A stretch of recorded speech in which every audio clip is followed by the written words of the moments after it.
Bonjour. Laissez-moi vous raconter mon histoire. Un jour, mon mari a ramené à la maison un nourrisson de 3 mois. Il a prétendu qu'il s'agissait du fils d'une distante parente récemment devenue orpheline et qu'il avait décidé d'adopter légalement l'enfant. Mais en regardant le visage de ce bébé, j'ai vu de mes propres yeux l'ombre indéniable de mon mari. Vance Kensington, gravé dans ses traits. Ma belle-mère, tenant le bébé dans ses bras, ne pouvait cacher sa joie absolue. Juste devant moi, elle a lâché « C'est du vrai sang Kensington ». Plus tard, dans la poche intérieure de la veste de costume sur mesure de mon mari, j'ai découvert un dossier de suivi de grossesse. Le nom de la mère, Sloan Dempsey, la même femme qui, à notre mariage, s'était présentée comme sa cousine. Le jour où Vance a ramené cet enfant à la maison était un mercredi à 15 heures. Je m'en souviens parfaitement parce que ce matin-là, j'avais passé des examens à la clinique pour me préparer à une grossesse planifiée. Nous étions mariés depuis 5 ans et ma belle-mère, Cordelia Kensington, ne manquait jamais une occasion d'aborder le sujet des enfants.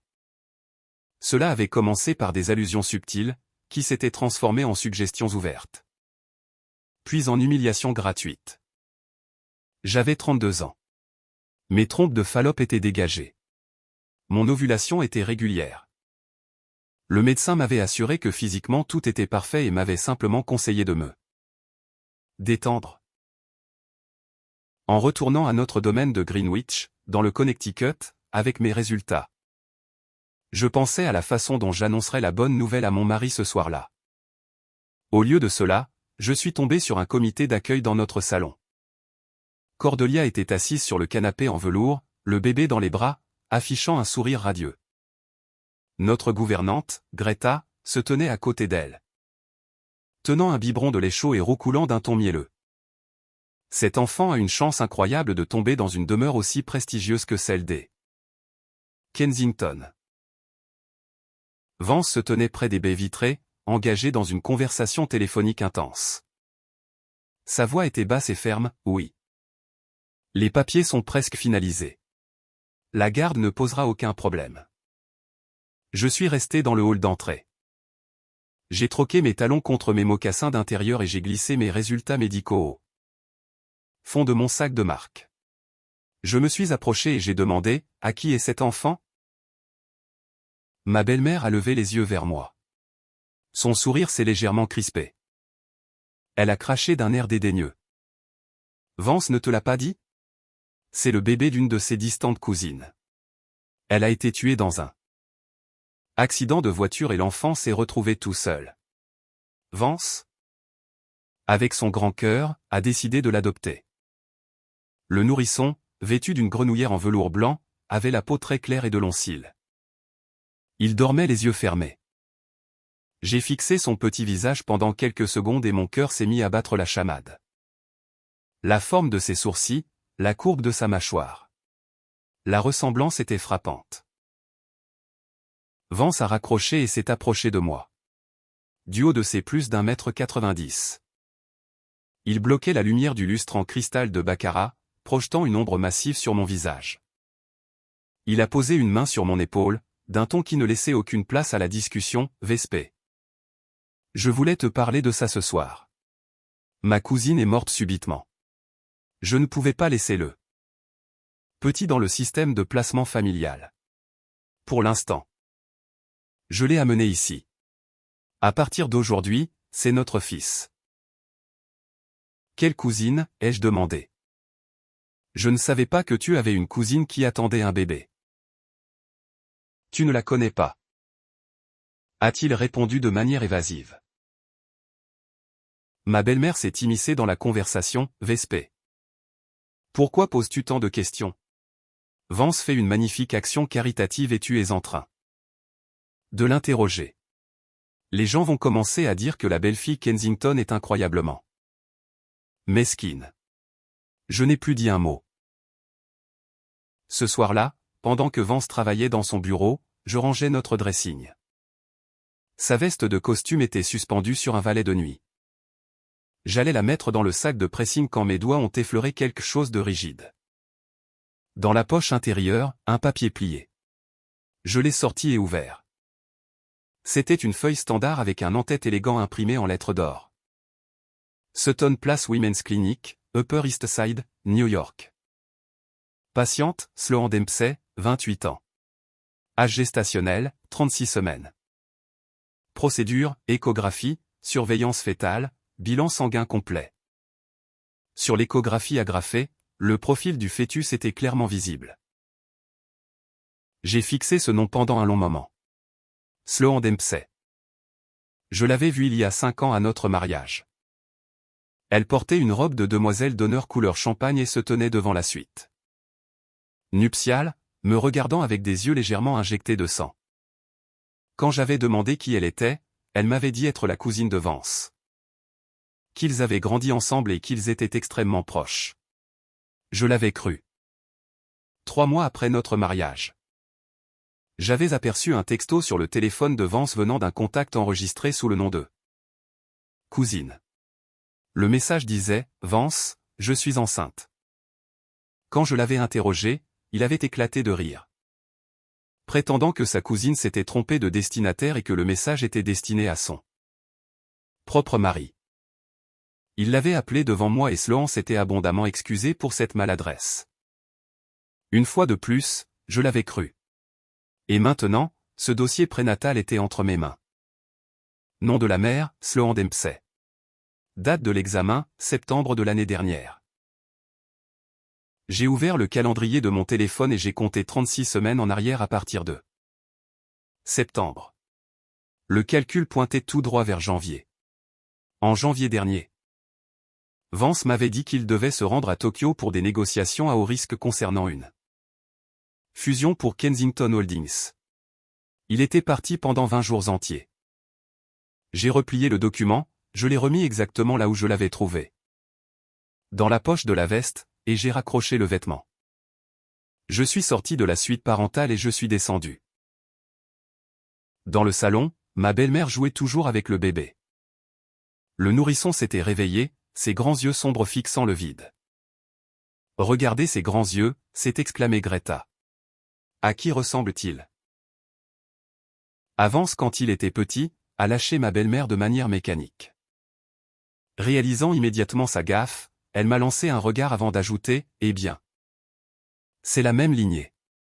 Les ressemblances génétiques sont tout à fait normales. » Je me tenais sur la dernière marche de l'escalier, observant le visage du bébé. Dans mon cœur, la certitude était déjà absolue, mais je n'ai pas explosé. Je me suis approché, je me suis assise sur le canapé et j'ai demandé calmement « Cordelia. Comment s'appelle le bébé ?» Alistair. A-t-elle répondu. C'est Vance qui a choisi. Alistair Kensington. L'héritier de la dynastie Kensington. J'ai hoché la tête lentement.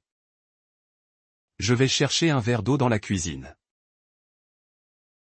Une fois dans la cuisine, j'ai appuyé mes mains contre l'îlot en marbre et j'ai fixé mon reflet dans l'évier en acier inoxydable. Vespé Sterling, 32 ans, titulaire d'un doctorat en droit de la Columbia Law School. J'avais réussi l'examen du barreau haut la main et travaillé pendant 2 ans comme juriste auprès d'un juge fédéral dans le district sud de New York. C'est là que j'avais rencontré Vance. 5 ans de mariage. J'avais abandonné ma carrière parce que ma belle-mère insistait sur le fait qu'une épouse Kensington devait gérer le domaine et ne pas disperser son énergie dans un cabinet d'avocats. J'avais renoncé à mes ambitions d'association et de carrière académique parce que mon mari m'avait dit « J'ai juste besoin que tu fasses de notre maison un foyer. » Pendant 5 ans. J'avais subi les remarques glaciales de Cordelia et sa phrase fétiche à chaque dîner mondain. Ma belle-fille est charmante. C'est juste dommage qu'elle ne soit pas très douée pour nous donner des enfants. J'ai levé les yeux vers mon reflet sur la vitre. Mes yeux étaient injectés de sang, mais je ne pleurais pas. J'ai pris une profonde inspiration. J'ai sorti mon téléphone et j'ai tapé une seule phrase dans une application de notes sécurisée. Vance Kensington a ramené à la maison son fils illégitime nommé Alistair Kensington. Né de Sloan Dempsey. Puis j'ai effacé la ligne, non pas parce que je voulais oublier, mais parce que je ne pouvais pas laisser de traces numériques. J'ai verrouillé l'appareil, j'ai bu mon eau tiède et je suis sorti de la cuisine. Dans le salon, Vance était descendu de son bureau. Il était penché sur le berceau et son visage affichait une expression que je ne lui avais jamais vue. De la tendresse, de l'adoration, un épanouissement total. Il ne m'avait jamais regardé comme ça. Vance. J'ai posé mon verre sur la table basse. Ma voix était parfaitement stable. Les formalités d'adoption sont-elles finalisées? Oui. Tout est sous contrôle, a-t-il répondu sans lever les yeux, effleurant doucement la joue du bébé du bout du doigt. Que dois-je faire, ai-je demandé. L'enregistrer auprès de l'État? L'ajouter à notre assurance? Il a enfin levé les yeux vers moi. Une lueur de suspicion a traversé son regard avant de s'évanouir. Ce ne sera pas nécessaire. J'ai tout sous-traité à un cabinet d'avocats. Ta santé est fragile en ce moment. Repose-toi, c'est tout.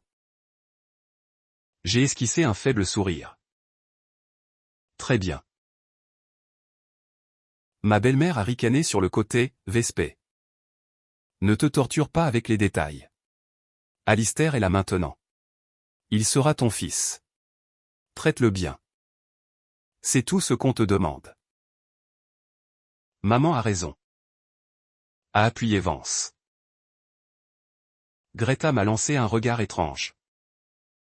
Un mélange de surprise et une pointe de pitié. Ce soir-là, Vance n'est pas venu dormir dans notre chambre parentale. Il a prétexté que le bébé pleurerait pendant la nuit et qu'il ne faisait pas entièrement confiance à Greta pour s'en occuper seule. Je suis resté éveillé dans le lit king size. Écoutant les sons étouffés venant de la chambre du bébé adjacente, les pleurs du nourrisson. La voix apaisante de Vance et les pas de ma belle-mère qui, même au milieu de la nuit, descendait pour couver son petit-fils. À 2 heures du matin, je me suis levé pour aller aux toilettes. En passant devant la chambre du bébé, j'ai remarqué que la porte était entrebâillée. À travers la fente, j'ai vu Vance bercer le bébé dans ses bras en fredonnant une berceuse. Cordelia était assise dans un fauteuil d'allaitement à côté, l'air fatigué. Demandant d'une voix basse, Vance. As-tu réglé les choses avec Sloan? Assure-toi que personne ne la prenne. Relax. Maman. Sloan est déjà installé aux Bermudes. Le bébé a 3 mois. Une fois sa récupération. Postpartum complètement terminé. Je vais finaliser son visa de résidence permanente et créer son fonds de fiducie là-bas. C'est bien, a dit ma belle-mère. Et que vas-tu faire pour Vespé? Elle ne se doutera de rien, a répondu Vance d'un ton détaché. Elle vit sous mon toit depuis 5 ans. Elle est entièrement dépendante de moi. Je me tenais derrière la porte. Mes ongles s'enfonçant si fort dans mes paumes que la douleur physique m'aidait à garder l'esprit parfaitement clair. Je suis retourné dans ma chambre, j'ai verrouillé la porte et j'ai rallumé mon téléphone. J'ai cherché Sloan Dempsey sur les réseaux sociaux. J'ai fini par trouver son compte Instagram privé. Son dernier message daté d'il y a 3 mois, géolocalisé aux Bermudes. La photo montrait de minuscules pieds de nouveau-né. La légende, bienvenue au monde, mon petit prince. J'ai fait défiler jusqu'à une publication d'il y a 5 ans, le jour de notre mariage. La photo d'elle portant cette robe champagne devant ma suite nuptiale était là. En dessous, quelqu'un avait commenté, Sloan.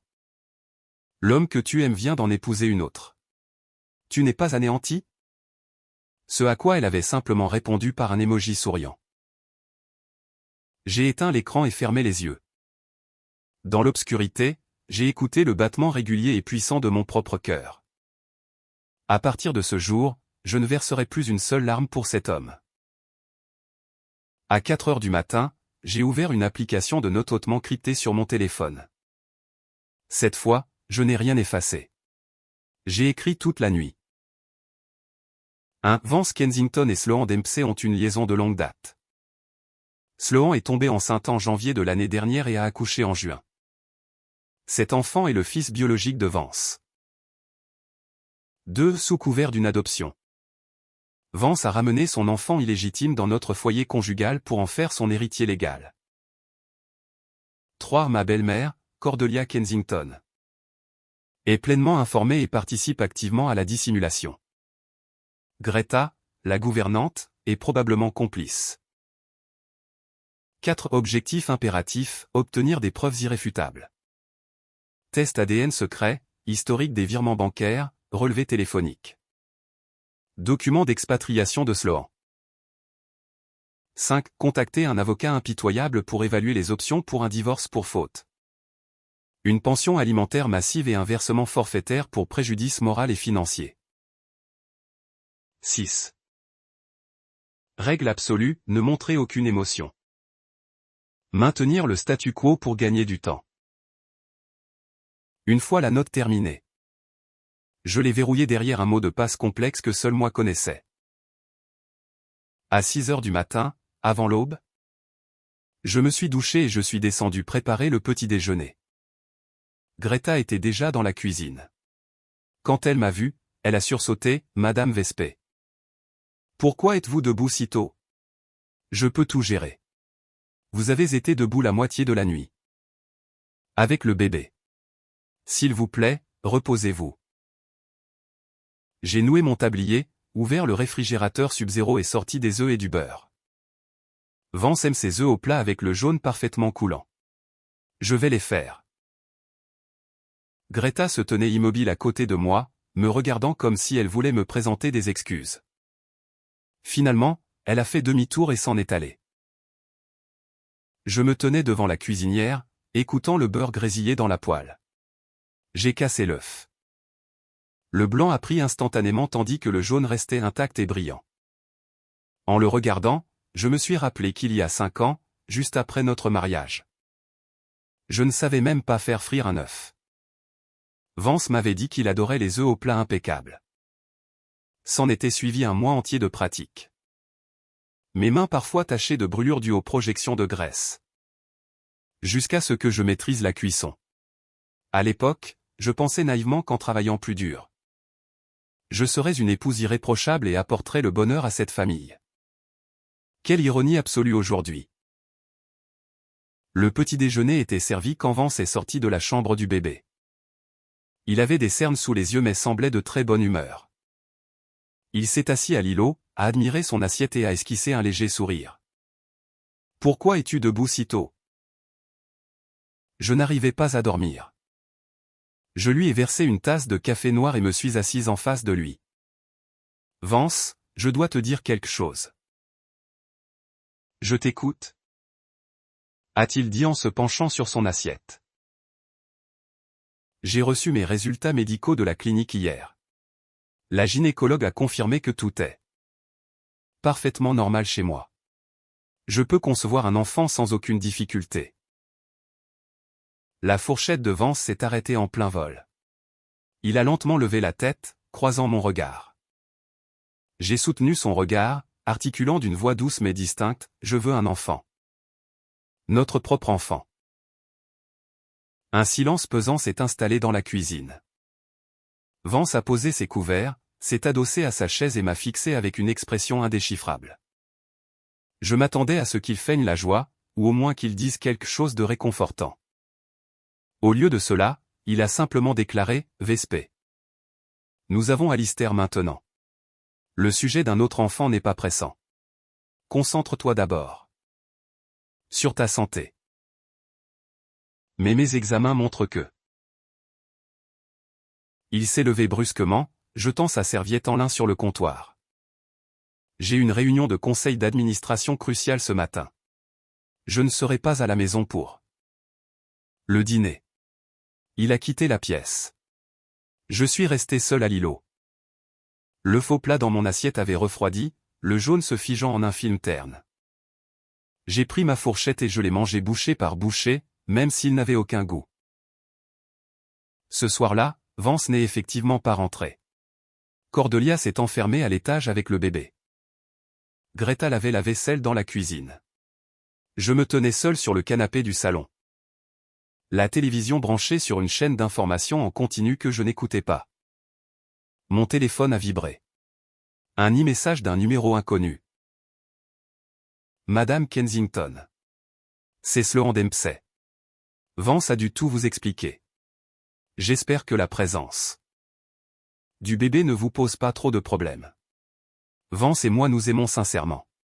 Seule l'opposition de sa famille l'a forcé à vous épouser. Maintenant que nous avons un fils, vous devriez vous effacer et nous laisser construire notre vie. Ne vous inquiétez pas. Vous ne partirez pas les mains vides. Vance vous compensera généreusement. J'ai lu le message 3 fois.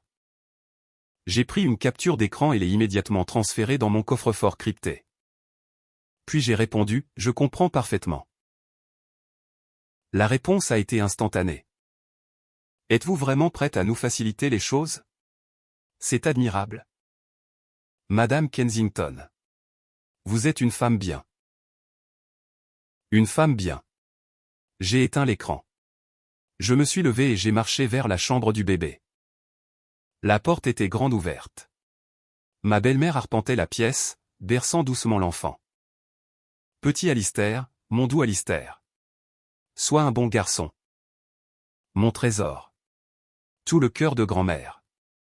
Quand tu seras grand, tout l'empire Kensington t'appartiendra.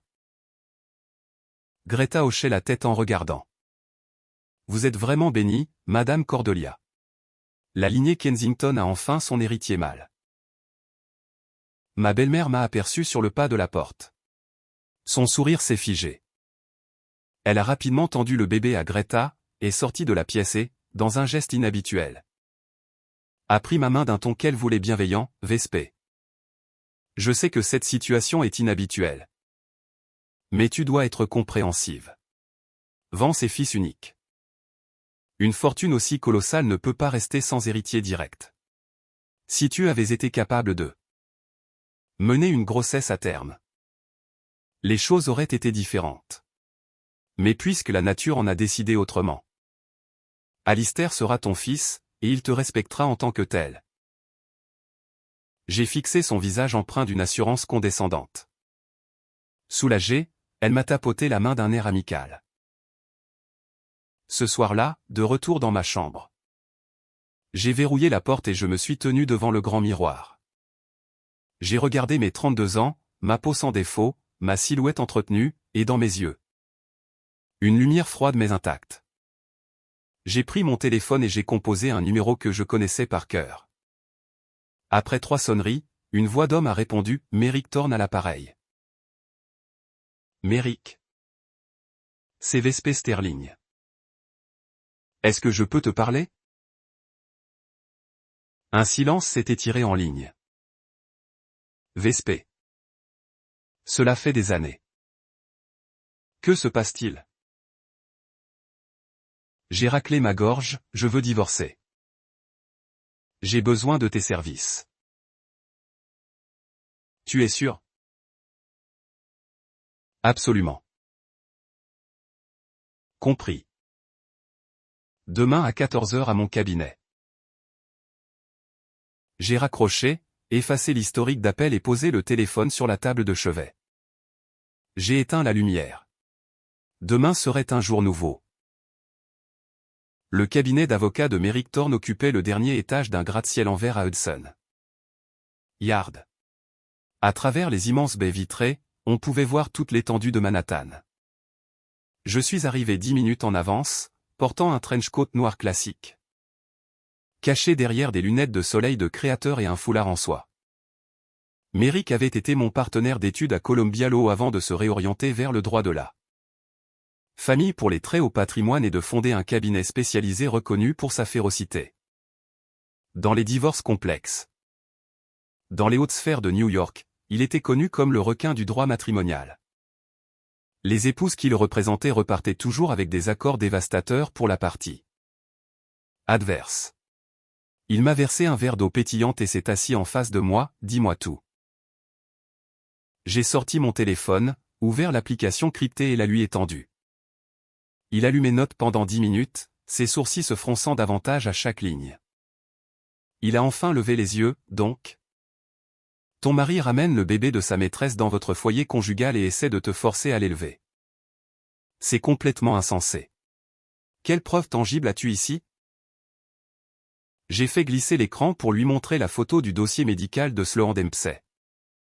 Le texto provocateur qu'elle m'avait envoyé et ma chronologie précise des événements. Merrick s'est adossé à son fauteuil en cuir, plongé dans sa réflexion. C'est insuffisant pour l'instant. Le dossier médical prouve qu'elle a accouché. Pas que Vance est le père. Le texto montre son hostilité et son intention. Mais ne prouve pas juridiquement la liaison continue ni la paternité. Je sais, ai-je répondu. C'est pour cela que je suis ici. Je ne te demande pas de déposer les papiers du divorce. Aujourd'hui. J'ai besoin que tu m'aides à élaborer une stratégie pour obtenir des preuves irréfutables. Merrick m'a fixé, un sourire d'appréciation se dessinant sur ses lèvres, Vespé. Tu n'as rien perdu de ce brillant esprit juridique. Je n'ai jamais été stupide. Merrick. J'étais juste aveuglé par l'amour. Sans un mot de plus, il a sorti un bloc-notes vierge de son tiroir et a commencé à écrire. Nous avons besoin de plusieurs éléments clés. Premièrement, un test ADN secret confirmant légalement que Vance est le père biologique d'Alistair. Deuxièmement, une traçabilité financière montrant que Vance canalise des biens de la communauté vers Sloan. Troisièmement, des journaux de communication prouvant la nature continue de la liaison. Quatrièmement, une évaluation exhaustive de la valeur nette réelle de Vance. Et cinquièmement, je l'ai interrompu. Il est presque certainement en train de cacher ou d'organiser l'évasion offshore de ses actifs financiers en ce moment même. Merrick a levé les yeux, qu'est-ce qui te fait dire ça? Il s'est précipité pour amener cet enfant chez nous afin de l'établir comme son héritier. Il a installé Sloan aux Bermudes. Un paradis fiscal connu. Ce n'est pas le comportement d'un mari qui gère une simple maîtresse. Il prépare une stratégie de sortie à moyen terme. Probablement un divorce initié par lui ou un déménagement permanent, me laissant sans rien. Merrick a posé son stylo, son regard devenant mortellement sérieux, Vespé. Si ton intuition est exacte. Cela signifie que s'il parvient à transférer la majorité de sa fortune personnelle et ses actions dans Kensington Holdings vers des fiducies offshore ou des sociétés écrans, tu te retrouveras à te battre pour des miettes lors de la liquidation du régime matrimonial. J'ai hoché la tête, c'est pourquoi je dois avoir une longueur d'avance. Merrick a griffonné un nom et une adresse sur une carte et me l'a tendu.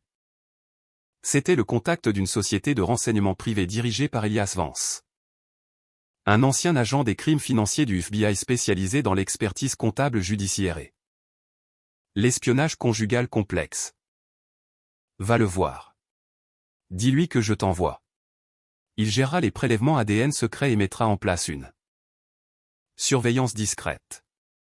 Ne t'inquiète pas pour les honoraires pour l'instant. Nous réglerons la facture quand nous l'aurons plumée. J'ai pris la carte et je me suis levé, merci. Merrick. Ne me remercie pas, il s'est levé lui aussi. Vespé, quand tu as quitté ton poste de juriste au tribunal fédéral. J'ai essayé de t'en empêcher. Je t'ai dit qu'une femme brillante ne devrait pas sacrifier sa carrière pour un homme. Tu m'as dit que tu l'aimais et qu'il ne te décevrait jamais. Regarde où nous en sommes. Je n'ai pas répondu. La pire erreur qu'une femme brillante puisse faire est de s'effacer devant l'ambition d'un homme. A-t-il conclu. Mais le plus important, c'est que tu te sois enfin réveillé. Va, et tiens-moi au courant. En quittant le cabinet de Merrick, je suis allé directement à l'agence d'Elias Vance dans un loft discret de Tribeca. L'homme, d'une cinquantaine d'années, était direct et fonctionnait avec une efficacité militaire. Après avoir écouté mon résumé, il a posé une question pratique. Pouvez-vous vous procurer un échantillon de salive ou des cheveux de votre mari? Oui. Et du bébé aussi? Oui. Dans ce cas, cela prendra quelques jours. Il a sorti 2 kits de prélèvement scellés d'un tiroir et m'a expliqué le protocole. Frottez les écouvillons. Mettez les échantillons dans ces sacs stériles et appelez-moi. Un coursier viendra les chercher. Nous aurons les résultats d'un laboratoire agréé d'ici une semaine. J'ai besoin d'autre chose, ai-je poursuivi. Je veux savoir exactement ce qui se dit et se planifie à l'intérieur de ma maison. Elias a réfléchi un instant. Installer des dispositifs d'écoute et des caméras cachées dans une résidence privée est juridiquement risqué, mais techniquement faisable puisque vous y résidez légalement. Nous pouvons installer des micro-caméras. Pouvez-vous me garantir un créneau où la maison sera complètement vide? Oui. Je m'assurerai que la gouvernante et ma belle-mère soient sorties. Excellent. Choisissez le jour. J'enverrai un technicien se faisant passer pour un réparateur de climatisation pour installer le matériel de manière invisible. Nous sommes tombés d'accord. Le jeudi après-midi suivant, Vance serait à son bureau de Wall Street. Cordelia serait à son tournoi de bridge au Country Club. Et j'enverrai Greta à l'autre bout de l'État chercher des produits traiteurs spécialisés. De retour à la maison, la routine a repris. Vance partait à l'aube et rentrait tard. Quand il était là, il s'enfermait dans la chambre d'Alistair. Cordelia ne quittait pas le nourrisson des yeux. Greta s'affairait, évitant mon regard, me lançant parfois des coups d'œil coupables. Je me sentais comme un fantôme dans mon propre domaine. Personne ne demandait comment j'allais.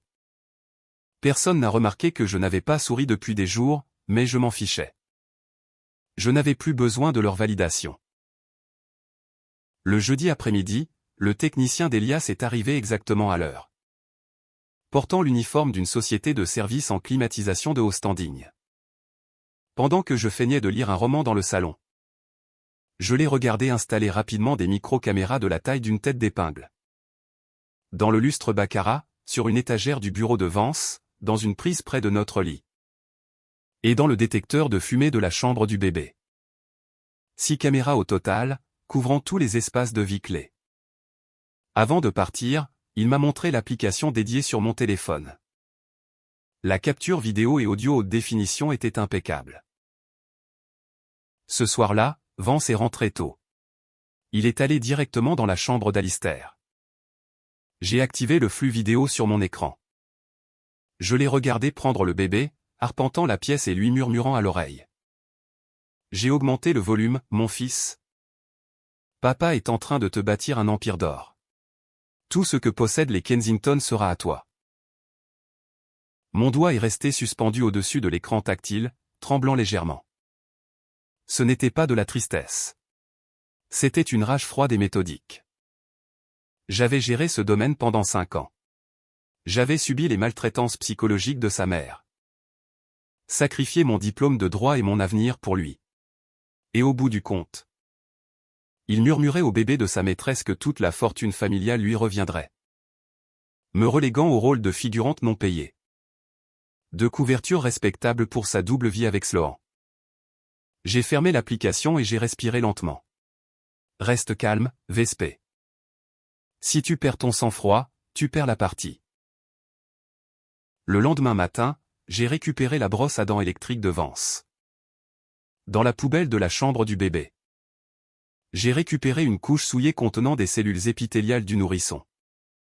J'ai tout scellé dans les sacs stériles et prévenu l'agence d'Elias. Quelques jours plus tard, l'enquêteur privé m'a remis une clé USB sécurisée contenant un audit financier des flux de Vance au cours des 3 dernières années. Nous avons localisé des virements mensuels systématiques vers un compte offshore aux îles Caïmans. M'a expliqué Elias. Les montants varient entre 20 000 et 40 000 $ par mois. Le total cumulé dépasse déjà 5 millions de dollars. Le bénéficiaire effectif ultime de la société écran qui détient ce compte est Sloan Dempsey. J'ai serré la clé USB très fort. Plus d'1,5 million de dollars en 3 ans. Pendant ce temps, je devais pratiquement me justifier d'acheter une robe de créateur pour ces galas d'entreprise. Il y a quelque chose de plus inquiétant, a poursuivi le détective. Nos sources indiquent que Vance est en contact étroit avec un cabinet de gestion de fortune suisse. Il organise actuellement un transfert massif de ses actions dans Kensington Holdings vers une structure de prête-nom étrangère. S'il finalise cette démarche, ses actifs imposables personnels aux États-Unis seront officiellement réduits à presque zéro. Continuez à creuser. Ai-je ordonné? Je me fiche de ce que ça coûte. Une fois enfermé seul dans ma chambre, j'ai branché la clé USB sur mon ordinateur portable. Les virements bancaires étaient exécutés le 15 de chaque mois, sans faute. En remontant jusqu'à février d'il y a 3 ans, mes yeux se sont arrêtés sur la date, 15 février. J'ai ouvert l'application photo de mon téléphone pour vérifier ce que nous faisions ce jour-là. C'était le lendemain de la Saint-Valentin. Vance m'avait offert un énorme bouquet de roses rouges. M'avait emmené dans un restaurant étoilé avec vue sur Central Park et m'avait murmuré à l'oreille. Vespé, tu es l'amour de ma vie. Ce soir-là, il avait bu un peu trop de champagne et s'était endormi tôt.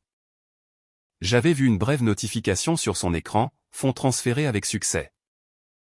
À l'époque, j'avais naïvement supposé qu'il s'agissait d'une transaction commerciale standard. Aujourd'hui, je savais que l'argent allait à Sloan. Et que ses déclarations d'amour n'étaient qu'une pitoyable comédie. Une semaine plus tard, le rapport du laboratoire d'ADN est arrivé. La probabilité de la paternité de Vance Kensington concernant Alistair Kensington était de 99,9%. J'ai ensuite revu les images des caméras cachées de la veille. Une conversation entre mon mari et ma belle-mère dans le salon. Vance? Que vas-tu faire pour Vespé? Elle est si calme ces derniers temps. Ça m'inquiète. Ça ne lui ressemble pas. Ne stresse pas, maman. Elle est soumise par nature. Elle n'a pas le cran de se rebeller. Et même si elle finissait par apprendre pour Sloan et le gamin, que pourrait-elle faire? Elle n'a pas de travail, pas de revenus indépendants. Si elle divorce, elle ne pourra même pas se payer un loyer à Manhattan. Elle n'osera jamais faire de vagues. Tu en es sûr? Absolument. Toute sa vie dépend de ma signature. J'ai éteint la vidéo, je suis allé à la fenêtre et j'ai regardé l'immense pelouse du domaine. Les rosiers tant aimés de Cordelia étaient en pleine floraison. J'ai envoyé un texto à Méric, preuve sécurisée. Quand frappons-nous? La réponse est venue immédiatement. Attends encore un peu. Les modalités exactes du transfert de ces actifs offshore ne sont pas encore totalement exécutées. Laisse-le tout mettre en place pour qu'on puisse le coincer pénalement. Pour fraude et évasion fiscale. Comment te sens-tu? A demandé Méric dans un second texto. Je ne me suis jamais sentie aussi puissante. C'était la vérité. Quand vous cessez d'aimer quelqu'un, quand vous n'attendez plus rien de lui et abandonnez toute illusion, vous atteignez la liberté absolue. Je n'étais plus l'épouse de Vance Kensington. J'étais Vespé Sterling, 32 ans, techniquement au chômage. Mais armé d'un dossier en béton, d'un avocat impitoyable, d'un détective de choc et d'une volonté de faire pour réduire son monde en cendres. Et puis, notre plan parfait a failli dérailler à cause d'un événement biologique totalement imprévu. Pendant 3 matins consécutifs, j'ai été frappé par des nausées violentes et des vertiges dès le saut du lit. L'odeur du café en train de passer me donnait le cœur au bord des lèvres. Supposant qu'il s'agissait d'une indigestion, j'ai pris des médicaments sans ordonnance.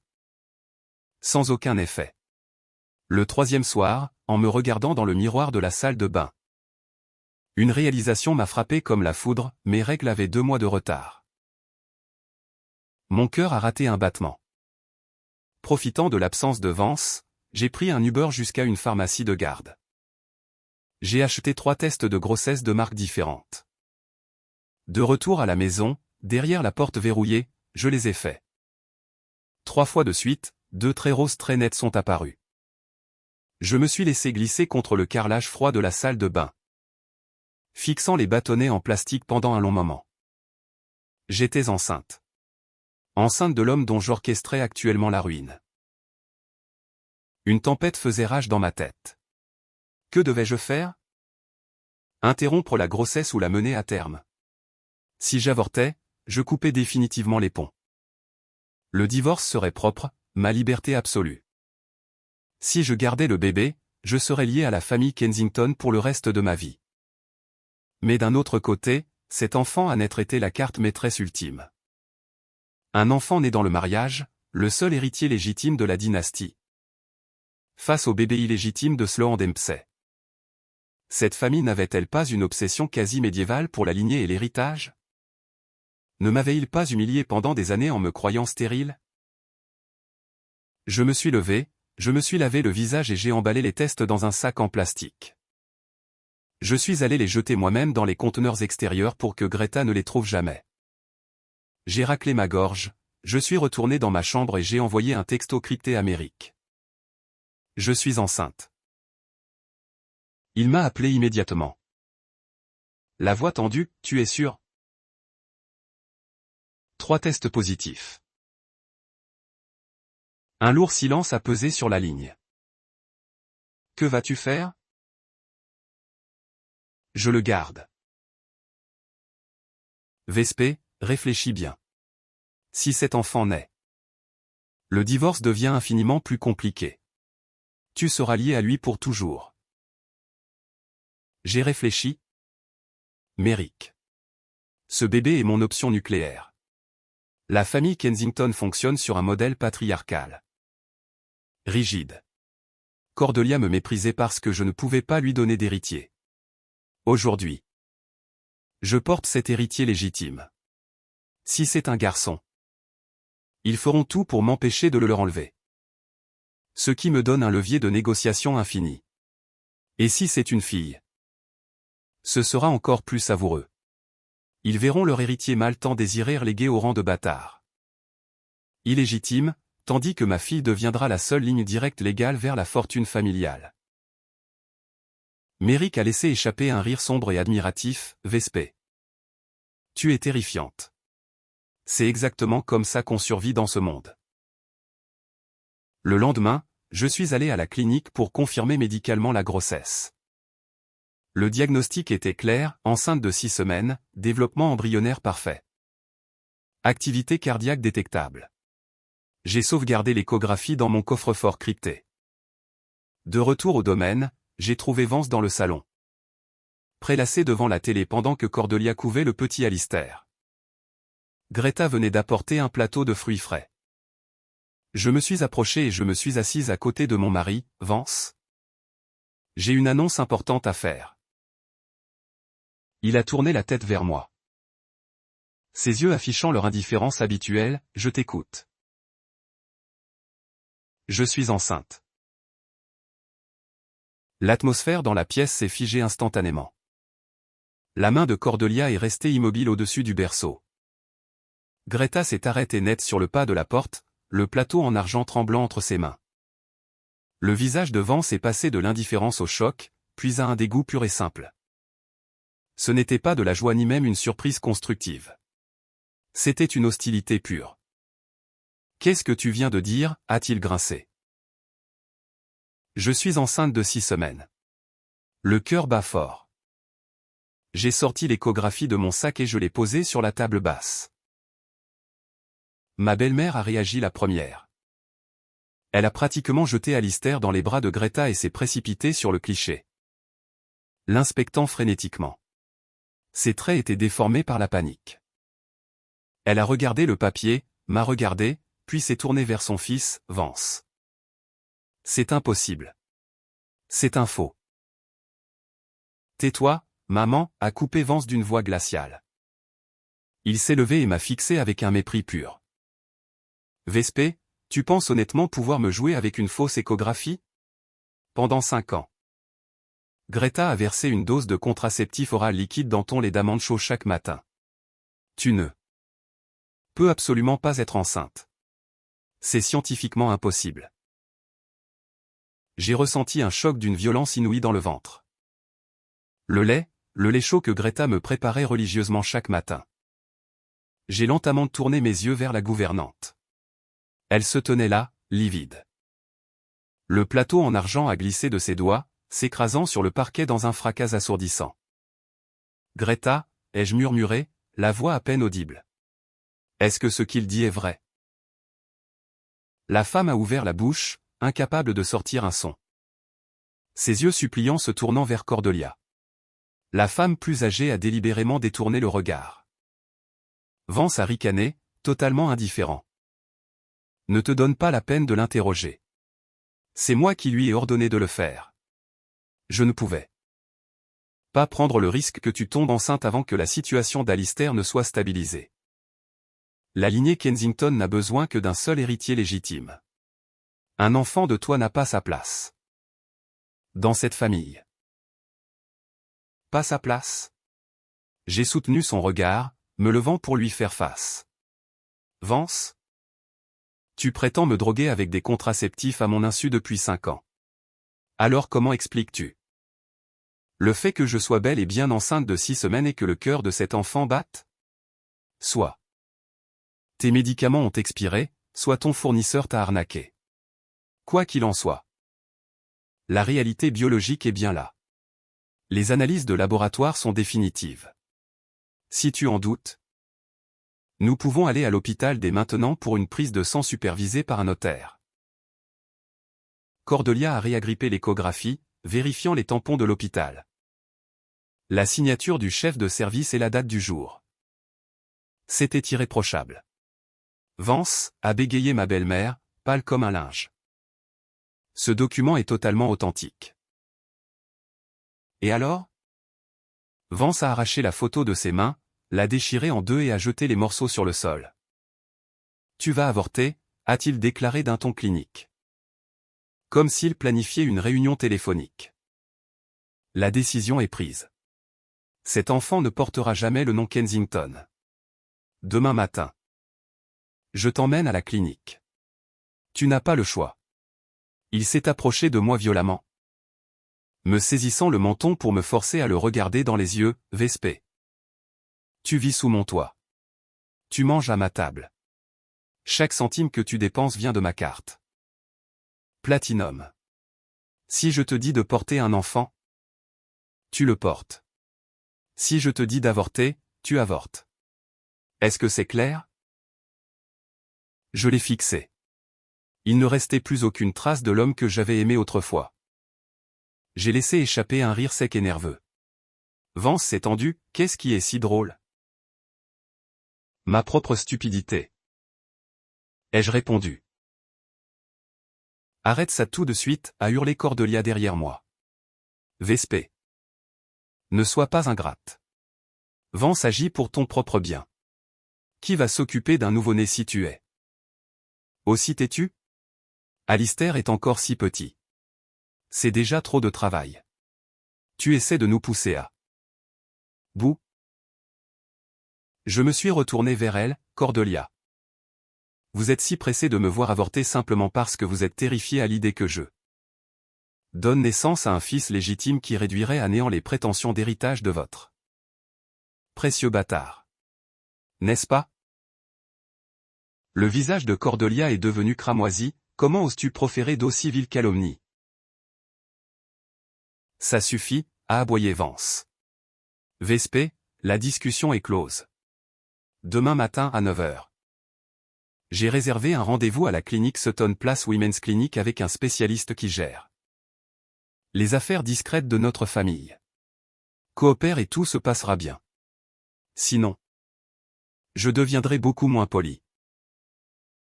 Je n'ai pas pris la peine de répondre. Je suis monté à l'étage et je me suis enfermé dans ma suite. Je me suis laissé glisser contre la porte, posant une main sur mon ventre encore plat. Je suis tellement désolé, mon bébé, ai-je murmuré. Je suis désolé de te faire subir ça. Mais je te promets que je ne les laisserai jamais te toucher. J'ai attrapé mon téléphone et j'ai envoyé un texto à Merrick. Vance, c'est pour la grossesse. Il a avoué m'avoir empoisonné avec des pilules contraceptives. Il Veut me forcer à avorter demain à 9 h à la clinique Sutton Place Women's Clinic. Merrick a répondu instantanément, « Que vas-tu faire ?» Je n'avorterai pas. J'ai un plan. Mais j'ai besoin que tu fasses jouer tes relations. Demain matin. Je vais faire semblant de me soumettre et monter dans sa voiture.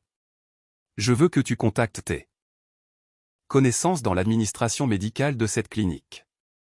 Assure-toi qu'une consultation préopératoire approfondie me soit imposée dès mon arrivée. Le médecin doit rédiger un rapport faisant état d'une contre-indication médicale majeure à toute procédure d'interruption de grossesse. Considère que c'est fait, a répondu Merrick. Le docteur Rosalyn est, la directrice adjointe de la gynécologie à Sutton Place. Est une ancienne camarade de promotion de droit qui s'est réorientée vers la médecine. Je m'en vais. La contacter immédiatement. Une dernière chose, ai-je ajouté. Rédige l'accord de séparation matrimoniale. Dès que j'aurai ce certificat médical en main. Je donnerai un ultimatum à Vance. Puisqu'il refuse catégoriquement que j'accouche de son héritier. Sous son toit, je vais me servir de cette grossesse pour acheter ma liberté permanente. As-tu fixé tes conditions? Oui. Premièrement, la garde légale et physique exclusive de l'enfant à naître. Vance renonce expressément à tous ses droits parentaux et de visite. Deuxièmement, un versement forfaitaire au titre de la prestation compensatoire de 3 millions de dollars. Viré dans les 60 heures suivant la signature. Troisièmement, je renonce à toute prétention sur le partage des biens de la communauté concernant Kensington Holdings. Je lui laisse son entreprise, mais il signe ma liberté sans condition. Merrick a pris un moment pour répondre, Vespé. Tu te rends compte de ce à quoi tu renonces? Un procès complet exposant ses actifs te permettrait d'obtenir 15 à 20 millions de dollars facilement. Je sais, ai-je tapé. Mais un divorce judiciaire classique prendrait des années de litige. Il utiliserait toute sa fortune et ses relations pour me détruire et tenter de me prendre l'enfant. Je ne veux pas de son argent sale. Je veux ma liberté et la sécurité de mon bébé. 3 millions. C'est plus qu'il n'en faut pour reconstruire nos vies. D'accord. Je rédige l'accord ce soir.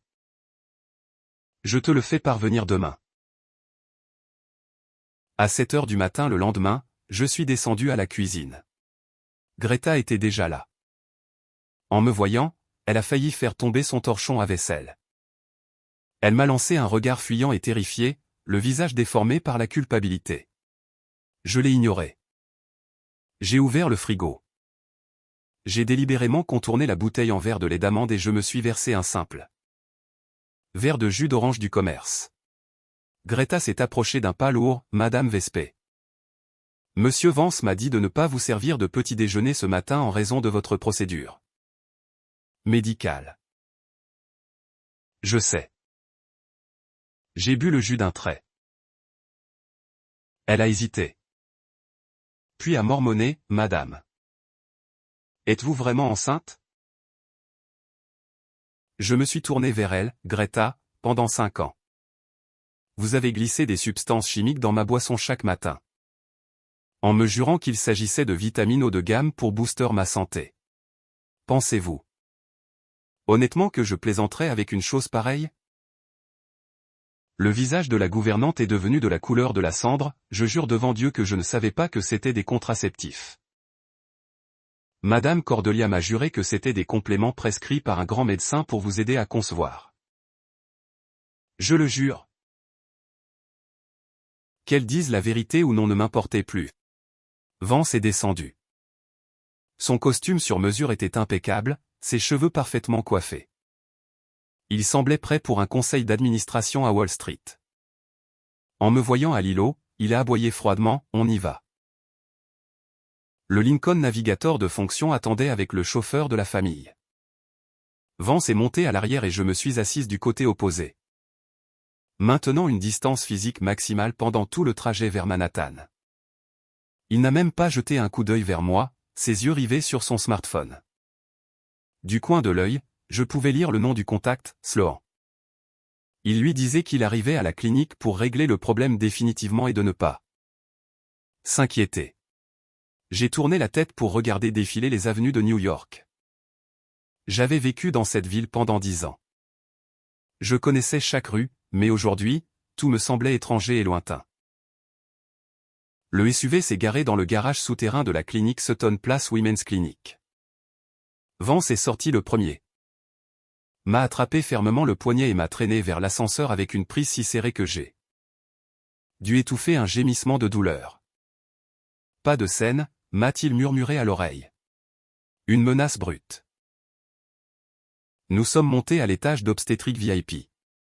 Les couloirs étaient lumineux et accueillants. Arpentés par des femmes enceintes épanouies accompagnées de leurs partenaires. J'étais la seule à traverser cet espace comme une prisonnière conduite à l'échafaud par son propre mari. La réceptionniste a reconnu Vance immédiatement et lui a fait un grand sourire. Monsieur Kensington, le docteur vous attend. Veuillez me suivre. Nous avons été conduits dans un bureau spacieux. Un docteur d'une 50aine d'années s'est levé pour serrer chaleureusement la main de Vance. Monsieur Kensington. Quel plaisir de vous revoir. Votre mère m'a expliqué la situation délicate. Rassurez-vous. C'est une procédure de routine, parfaitement maîtrisée. Cela ne prendra pas plus de 20 minutes. Il s'est tourné vers moi. Une ombre de pitié professionnelle traversant ses yeux avant d'être masquée par un sourire neutre. Madame? Veuillez vous installer sur la table d'examen pour une rapide échographie afin que nous puissions dater précisément la grossesse. Je me suis allongé, le gel froid sur le ventre, la sonde glissant sur ma peau. Sur le moniteur, une minuscule forme est apparue, nichée dans mon utérus. Une pulsation rapide et régulière clignotait au centre. Le médecin a ajusté ses mesures. Le sac gestationnel est parfaitement positionné. L'activité cardiaque est excellente. Nous sommes à environ 7 semaines et demie. Cette semaine, une de plus que mon estimation, est intervenue Vance d'un ton plat. Debout près de la table. Docteur, quand la procédure peut-elle être effectuée? Le médecin a consulté son dossier, en théorie aujourd'hui. Mais la réglementation de l'État exige un bilan sanguin préopératoire complet pour écarter tout risque chirurgical. Nous pourrions programmer la procédure pour demain matin, première heure. Très bien, programmez ça pour demain matin, a décidé Vance. Il a sorti sa carte Platinum et l'a jetée sur le bureau. Facturer l'ensemble du processus aujourd'hui. Je veux le plus haut niveau de confidentialité et de confort pour ma femme. Juste à ce moment-là. On a frappé à la porte. Une jeune infirmière a jeté un coup d'œil à l'intérieur. Docteur? Le docteur a besoin de vous immédiatement pour une urgence au bloc B. Le médecin s'est excusé et s'est précipité dehors. Nous laissant seuls avec l'infirmière. Elle s'est tournée vers moi, Madame Kensington. Je dois vous faire une prise de sang pour le bilan préopératoire. Veuillez me suivre au laboratoire. Vance a fait un signe de la tête pour que j'y aille. Je l'ai suivie dans le couloir, mais au lieu de s'arrêter au laboratoire standard. Elle a pris 2 virages et m'a introduite dans un bureau portant une plaque en laiton. Docteur Rosalyn est, directrice adjointe. Une femme d'environ 35 ans aux cheveux courts et aux lunettes montées en or s'est levée.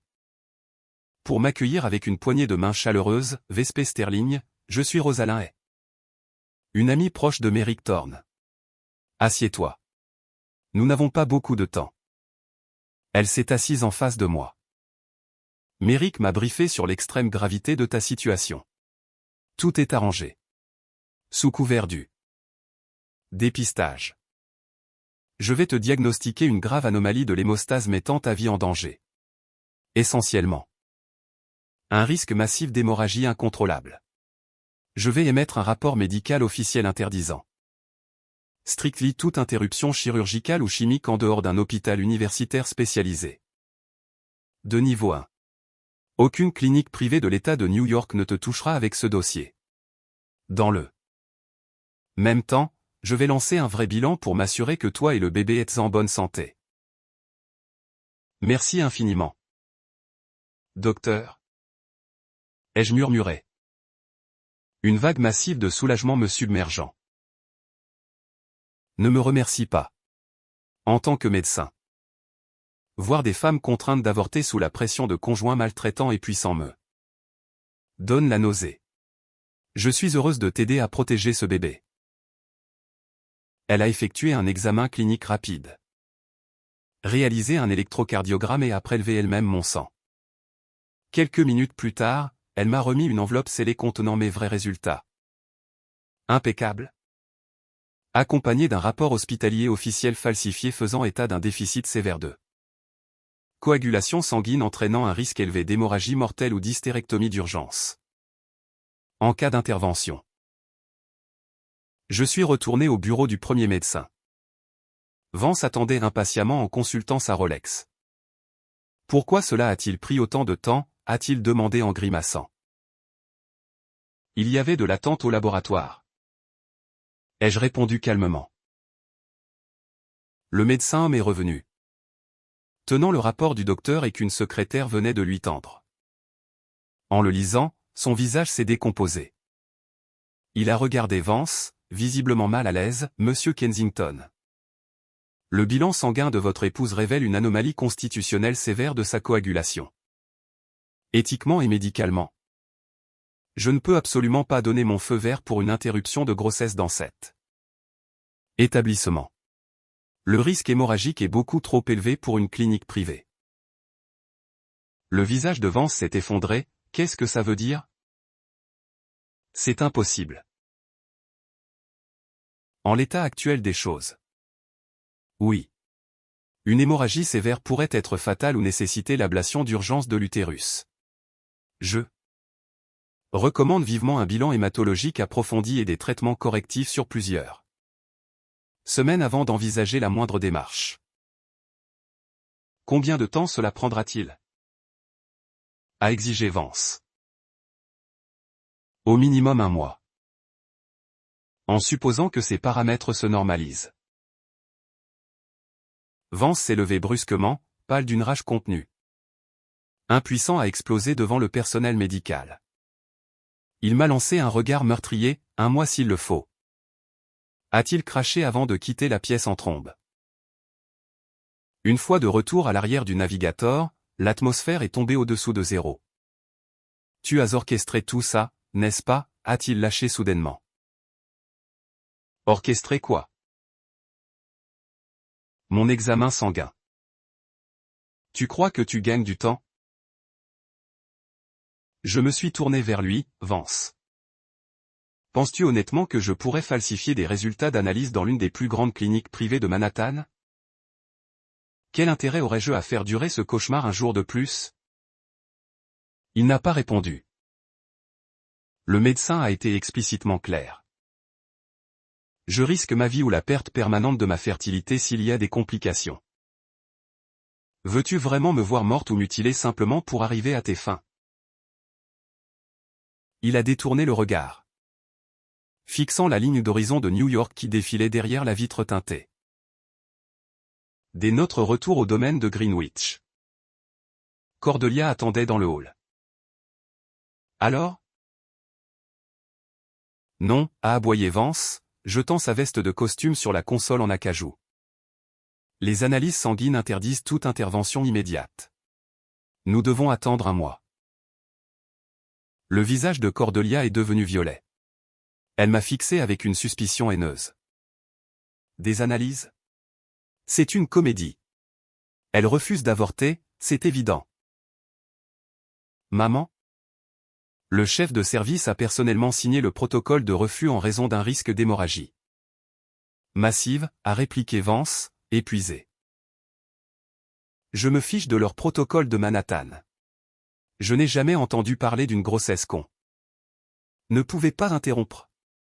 Ma belle-mère a hurlé, perdant tout son sang-froid. Vespé. Je te préviens. Tu ne t'en tireras pas avec cette mascarade. Cet enfant ne verra jamais le jour.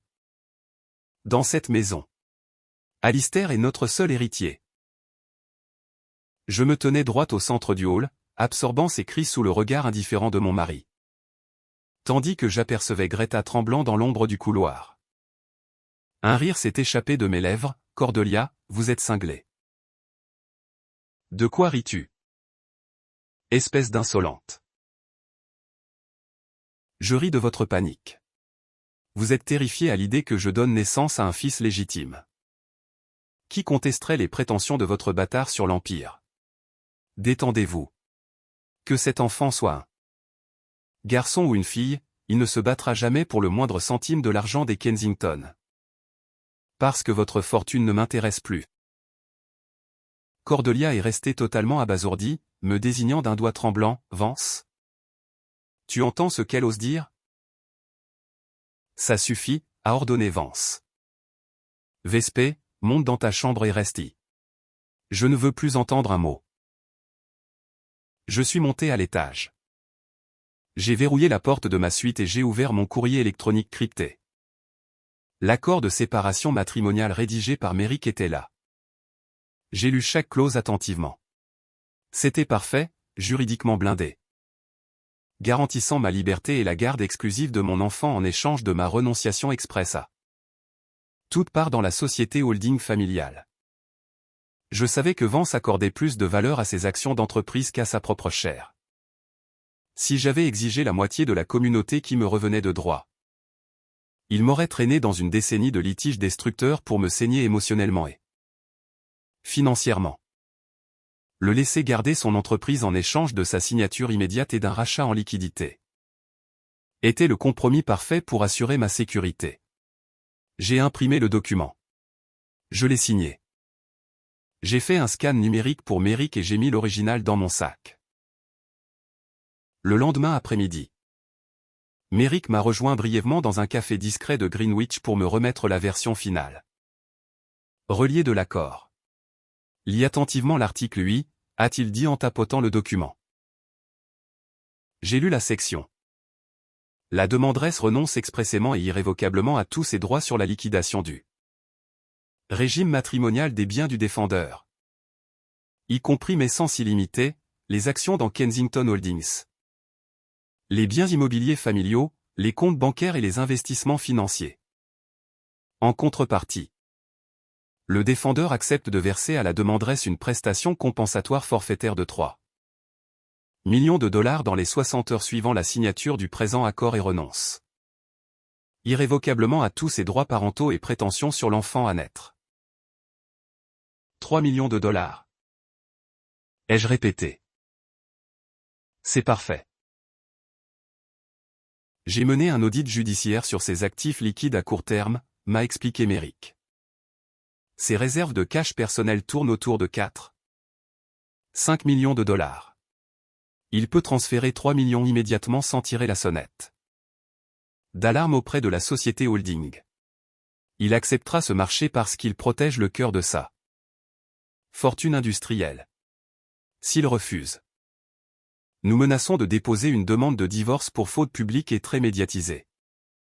Ce qui ferait s'effondrer le cours de l'action de Kensington Holdings en révélant ses schémas d'évasion fiscale à Zurich et aux Caïmans. J'ai mis l'enveloppe dans mon sac et je me suis levé, brillant. Je lui fais signer ce soir.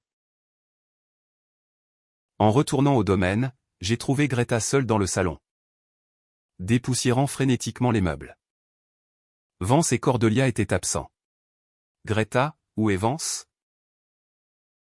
Monsieur Vance est dans son bureau. Il a demandé à ne pas être dérangé pour le dîner. Madame. Cordelia est sortie jouer aux cartes chez une amie.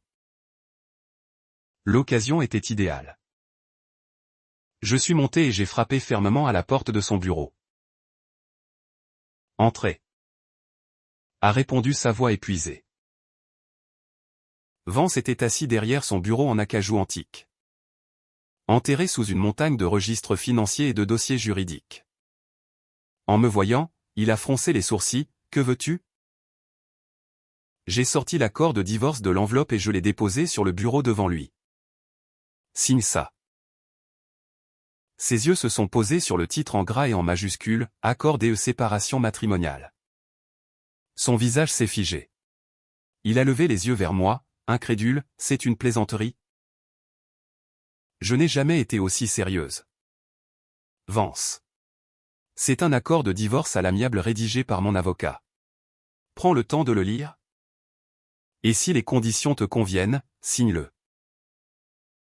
Il s'est levé, a fait le tour du bureau et s'est approché de moi d'un air menaçant, Vespé. Tu penses honnêtement pouvoir me dicter tes conditions? Tout ce que tu portes. La voiture que tu conduis, la nourriture que tu manges, c'est mon argent. Tu n'as pas de travail. Pas d'économie. Où penses-tu aller? Tu seras à la rue dans une semaine. Ce que je deviens n'est plus ton problème. Signe. Il a arraché le document avec colère et a commencé à feuilleter les pages. Au fur et à mesure de sa lecture, ses traits se sont crispés. Arrivé à la clause financière, il a jeté les papiers sur la table avec dégoût. 3 millions de dollars. Tu portes un enfant dont je ne veux pas. Et tu penses pouvoir m'extorquer 3 millions de dollars? Cet enfant est ton fils biologique, Vance, ai-je répliqué d'une voix monotone. L'enfant que tu as tenté d'éliminer en m'empoisonnant secrètement avec des contraceptifs chaque matin. Ce n'est pas un bâtard. C'est ton héritier légal en ligne directe. Je ne le reconnaîtrai jamais, a-t-il sifflé entre ses dents, me tournant le dos. Fais-toi avorter et nous pourrons reprendre les choses comme avant. Sinon, tu n'auras pas un centime. Et comment comptes-tu m'en priver? En me mettant à la porte? Il te faut une ordonnance du tribunal pour ça.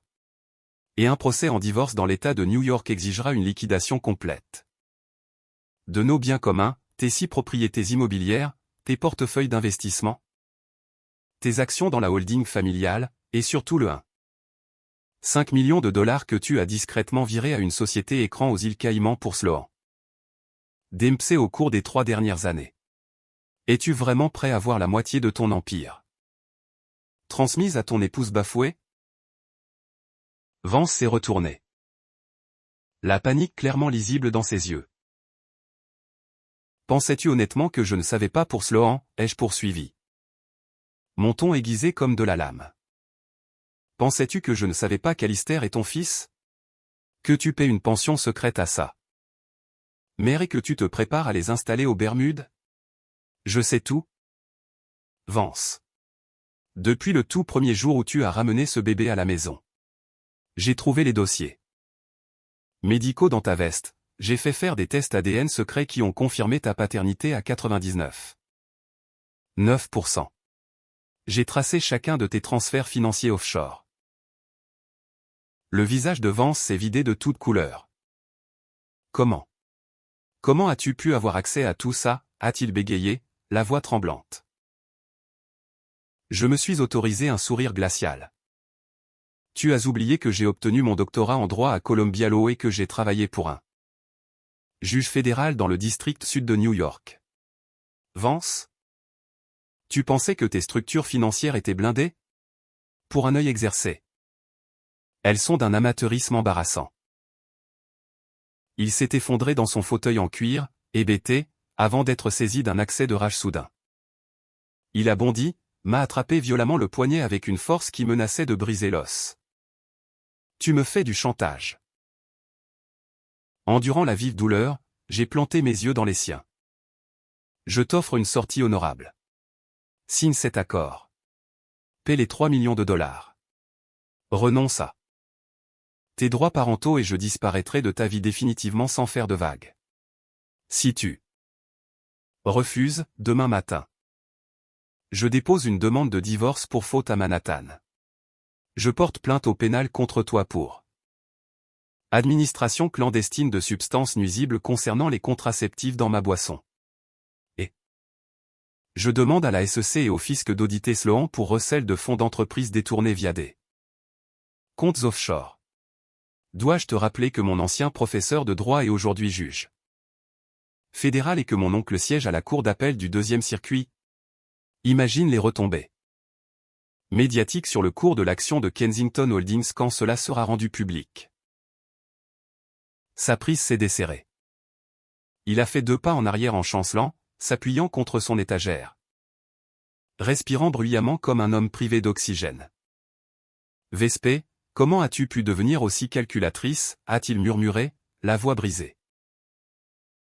C'est toi qui m'as fait ainsi, Vance, ai-je répondu.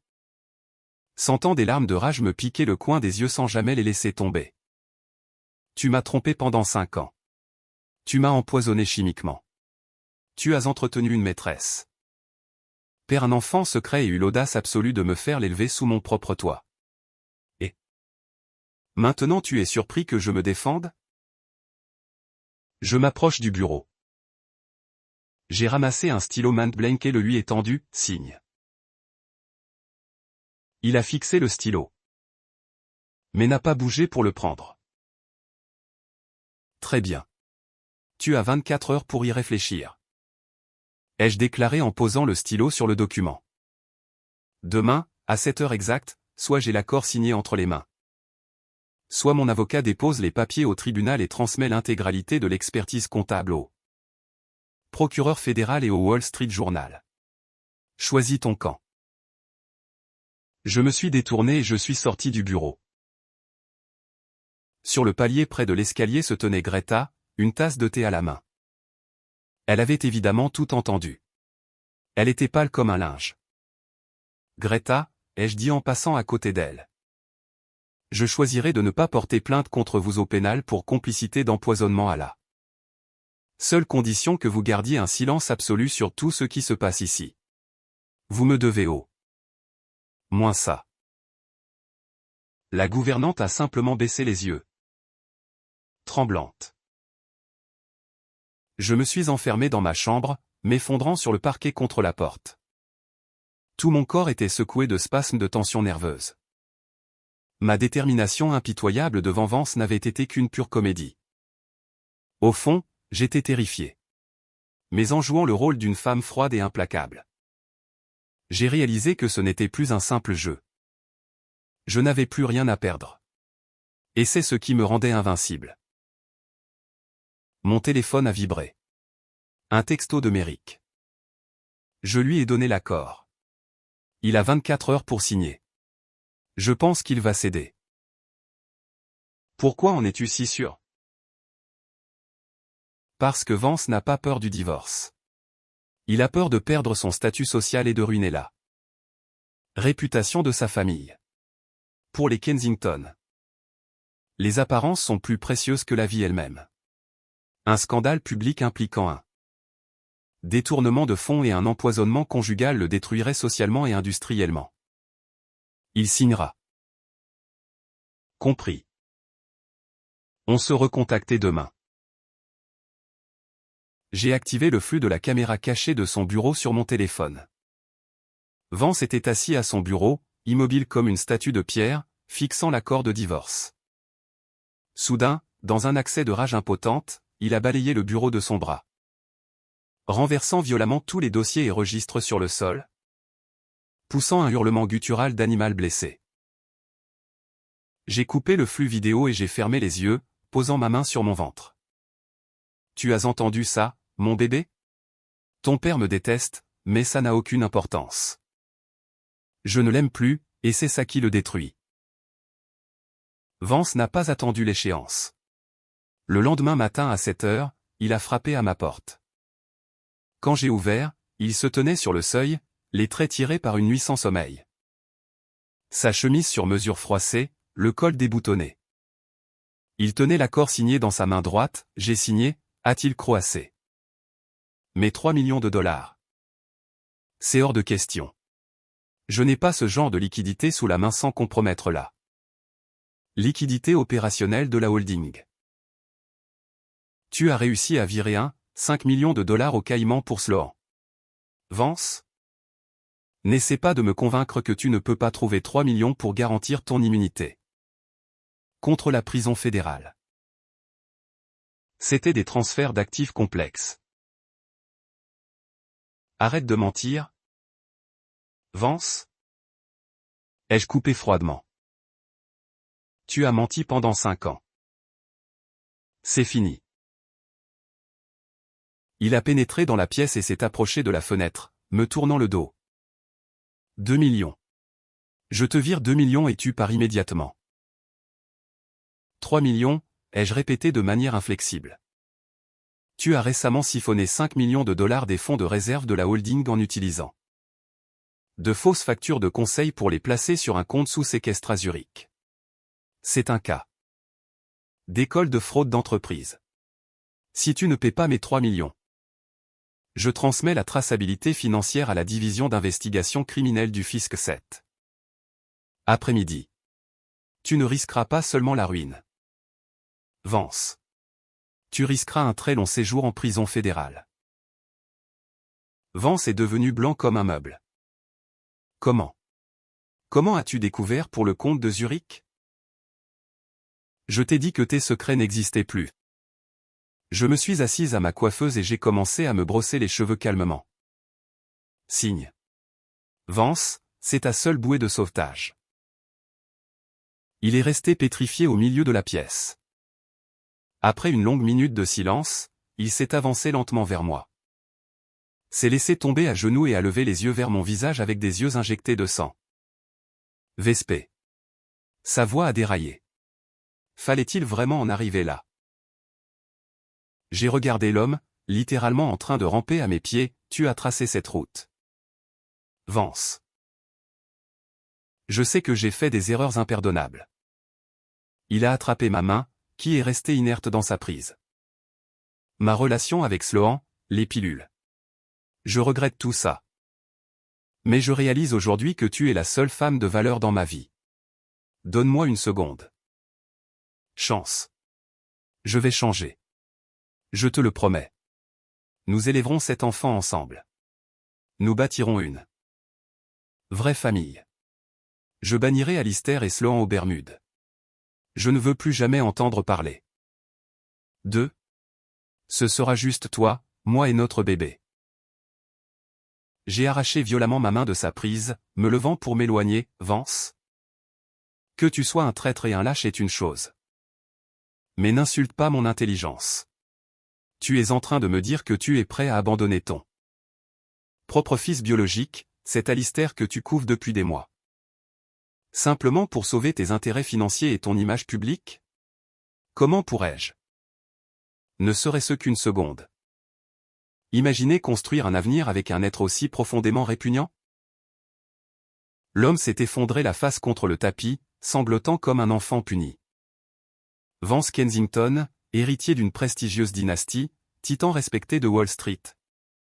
Pleurait à mes pieds. Vespé, je t'en supplie. Ne me quitte pas. Je ne peux pas vivre sans toi. Je l'ai observé d'en haut, ressentant un mélange complexe d'émotions qui ne contenait ni pitié ni regret, mais une immense lassitude teintée de dégoût. Il n'avait toujours pas compris de quoi il s'agissait. Il pensait que je partais par jalousie envers Sloan ou par colère face au mensonge. Il ne pouvait pas saisir que je fuyais un mariage où je n'avais jamais été traité comme un être humain. J'étais son faire-valoir social, un utérus soi-disant stérile aux yeux de sa mère.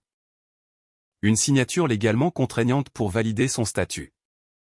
Pendant 5 ans, j'avais perdu mon identité sous le titre de Madame Kensington. Paraphe les modifications financières sur l'accord. Ai-je répété? Après plusieurs longues minutes de larmes inutiles, il s'est relevé péniblement. A attrapé le stylo et a apposé ses initiales tremblantes sur la clause des 3 millions. Il a jeté le stylo sur le sol, me fixant avec une haine pure. Tu le regretteras, Vespé. Peut-être, ai-je répondu en récupérant les papiers signés. Mais à cet instant, mon seul regret est de ne pas être parti il y a 5 ans. Je suis descendu, mon sac de créateur coincé sous le bras, contenant le précieux document. Cordelia venait de rentrer et était assise dans le salon, tenant le bébé Alistair pendant que Greta préparait le thé. En voyant les papiers dans ma main, ses traits se sont durcis. Qu'est-ce que c'est? L'accord de divorce signé par ton fils. Cordelia a bondi sur ses pieds, faillant faire tomber le bébé qui s'est immédiatement mis à hurler de terreur. Sans un second regard pour le nourrisson en pleurs, elle s'est précipitée sur moi. Essayant d'agripper les papiers. Je l'ai esquivé vivement, enfermant le document en sécurité dans mon sac. Tu n'auras pas un seul centime de l'argent des Kensington. Espèce de misérable. C'était les gosiers.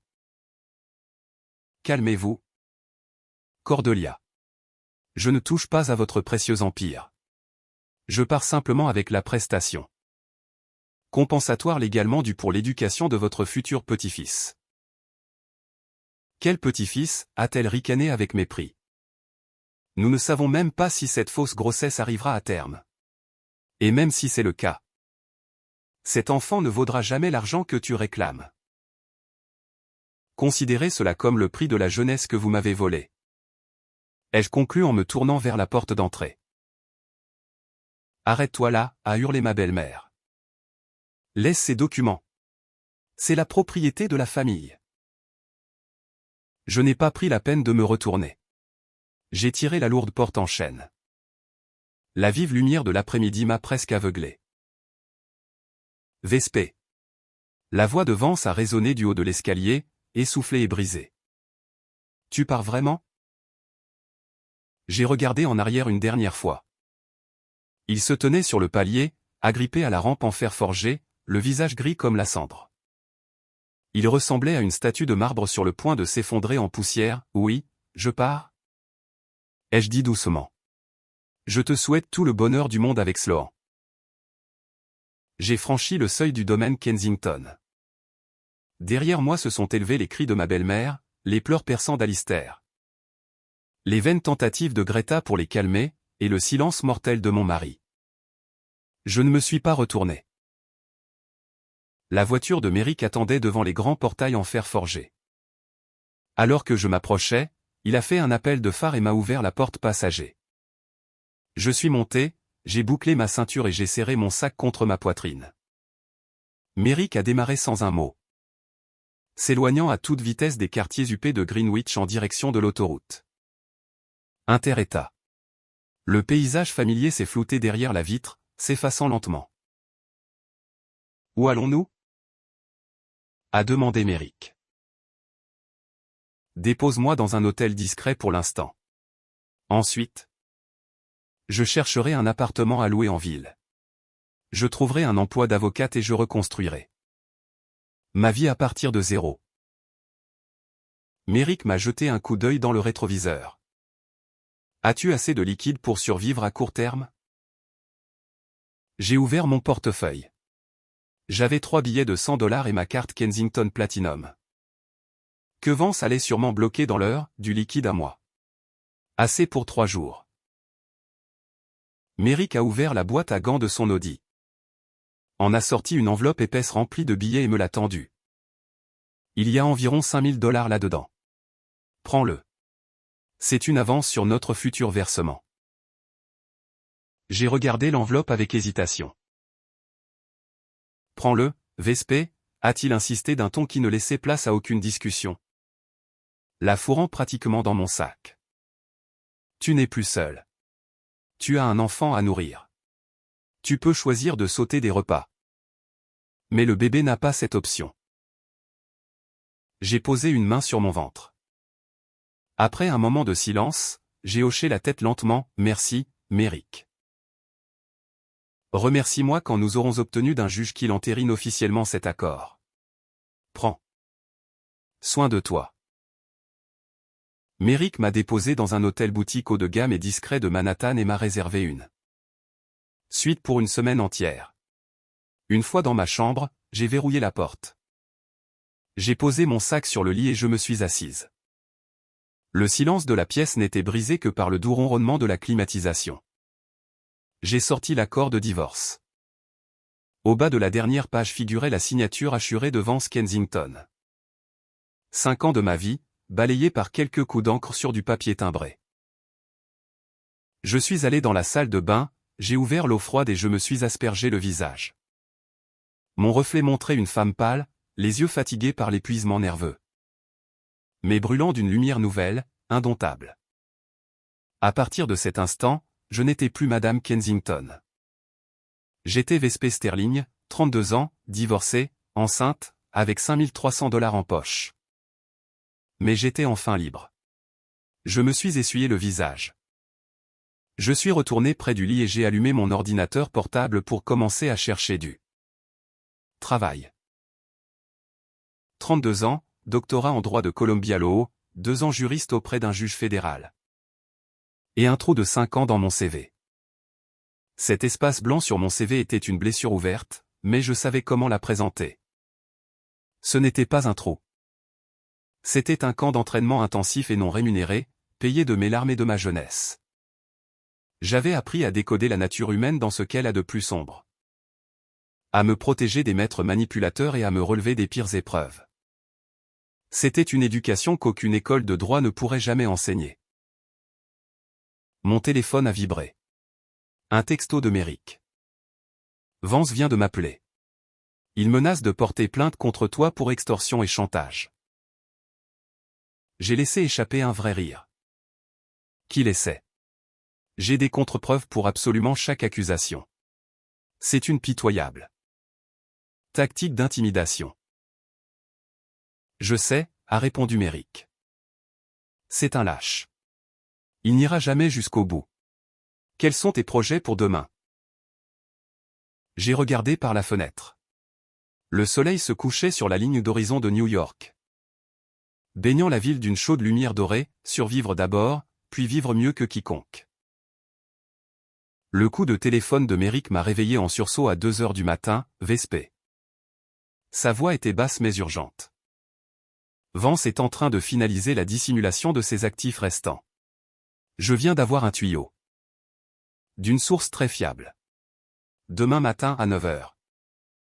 Il a rendez-vous avec ses avocats d'affaires pour transférer l'intégralité de sa participation de 15% dans Kensington Holdings à Sloan Dempsey. Je me suis redressé d'un coup dans mon lit, allumant la lampe de chevet. Une participation de 15%? Quelle est la valeur actuelle sur le marché?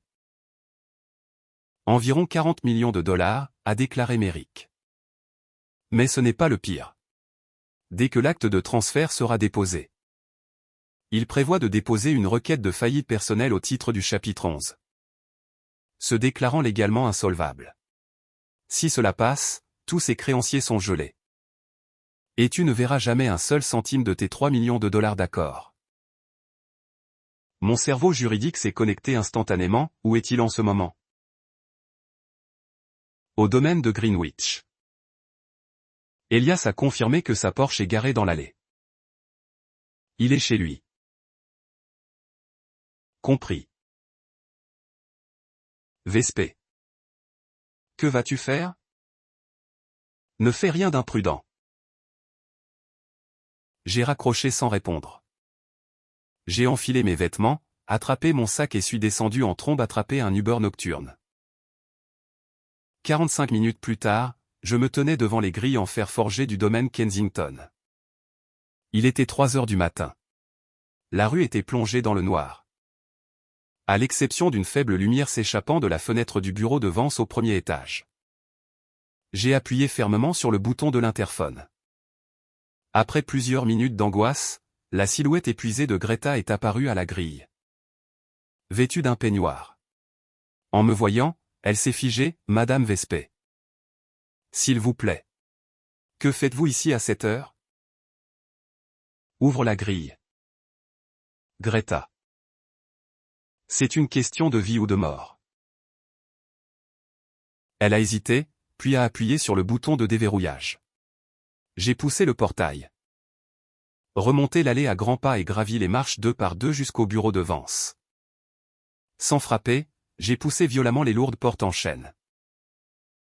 Vance était assis derrière son bureau, entouré de piles de documents juridiques. La lueur de son écran découpant la pièce sombre.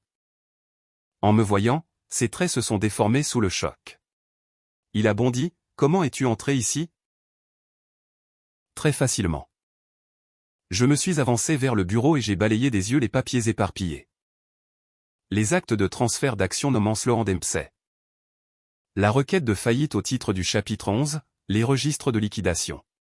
Tout était là. Vance? Es-tu sérieusement sur le point de transférer ta participation de 15% à Sloan pour organiser une faillite frauduleuse? J'ai attrapé l'acte de transfert pour le lire. Son visage est devenu d'une pâleur cadavérique. Qui te l'a dit? Ça n'a pas d'importance. Ma question est simple. Comment penses-tu honorer l'accord de divorce de 3 millions de dollars si tu te dépouilles volontairement de tes biens? Vance m'a fixé avec haine. Sa panique initiale s'est lentement transformée en un sourire moqueur, triomphant et malsain. Il a laissé échapper un rire sombre. Vespé, tu pensais vraiment avoir gagné? Dans notre accord, il est explicitement stipulé que la prestation compensatoire est payable sur mes actifs liquides personnels. Si mes actifs personnels sont officiellement réduits à zéro d'ici demain matin, que penses-tu saisir exactement? Il s'est approché, me dominant de tout son mépris non dissimulé. Tu m'as menacé d'un procès massif et d'exposer mes biens. Fais-le. Dès que je dépose ce transfert. Et que le tribunal des faillites me déclare insolvable. Je serai légalement ruiné au regard de la loi américaine. Que espères-tu extorquer à un homme légalement en faillite? Et comment penses-tu élever ce bâtard dans ton ventre sans un centime de pension alimentaire? Je suis resté parfaitement immobile, soutenant son regard furieux. Vance m'a brutalement attrapé le menton. Je te l'ai dit. Tu regretteras amèrement d'avoir essayé d'être plus maligne que moi. J'ai repoussé son bras violemment. J'ai fait un pas en arrière et j'ai sorti mon téléphone de la poche de mon manteau, tapotant l'écran pour lancer mon dernier fichier audio. La voix de Vance a résonné dans le bureau silencieux, claire, nette et accablante. Si mes actifs personnels sont officiellement réduits à zéro d'ici demain matin, que penses-tu saisir exactement? Dès que je dépose ce transfert et que le tribunal des faillites me déclare insolvable, je serai légalement ruiné. Que espères-tu extorquer à un homme légalement en faillite? Le sourire moqueur de Vance s'est évanoui instantanément, remplacé par une pâleur mortelle. Tu m'as enregistré depuis la seconde où je suis rentré? Vance, chaque mot que tu viens de dire. Avouant ouvertement ton intention de commettre une fraude à la faillite et de cacher des actifs pour échapper à un accord de divorce légal, a déjà été téléchargé sur un serveur cloud sécurisé géré par mon avocat. J'ai glissé le téléphone dans mon sac. Tu pensais avoir gagné. Tu as perdu. Au moment où tu as décidé de me dépouiller de tout pour financer ta maîtresse et ton bâtard, tu as signé ton propre arrêt de mort. Il s'est effondré dans son fauteuil, se tenant la tête à deux mains comme un homme qui étouffe. Vance, je te donne une toute dernière chance de conserver ta liberté. Ai-je dit d'un ton froid et mesuré. Premièrement, tu déchiquettes cet acte de transfert frauduleux immédiatement. Deuxièmement, tu donnes l'ordre à ta banque de virer les 3 millions de dollars sur le compte sous séquestre de mon avocat avant midi demain. Troisièmement, tu signes l'avenant renonçant irrévocablement à tes droits parentaux. Si tu fais cela, l'enregistrement audio reste scellé. Si tu refuses, je l'envoie au bureau du procureur fédéral du district sud de New York et à la SEC avant 9 heures. Ce matin, tu ne perdras pas seulement ton entreprise. Tu vas passer les 10 prochaines années dans une prison fédérale pour fraude bancaire et fraude à la faillite. Vance a levé les yeux, le visage ravagé par la terreur, les lèvres tremblantes. Vespé, tu es un monstre de sang-froid. Je suis simplement une femme que tu as poussée à bout. Ai-je répondu. Soudain, les portes du bureau se sont ouvertes avec fracas. Cordelia Kensington a surgi dans la pièce, vêtue d'une robe de chambre en soie. Les cheveux hirsutes, le visage déformé par une fureur hystérique. Elle avait évidemment tout écouté aux portes. Elle s'est précipitée sur moi comme une bête sauvage.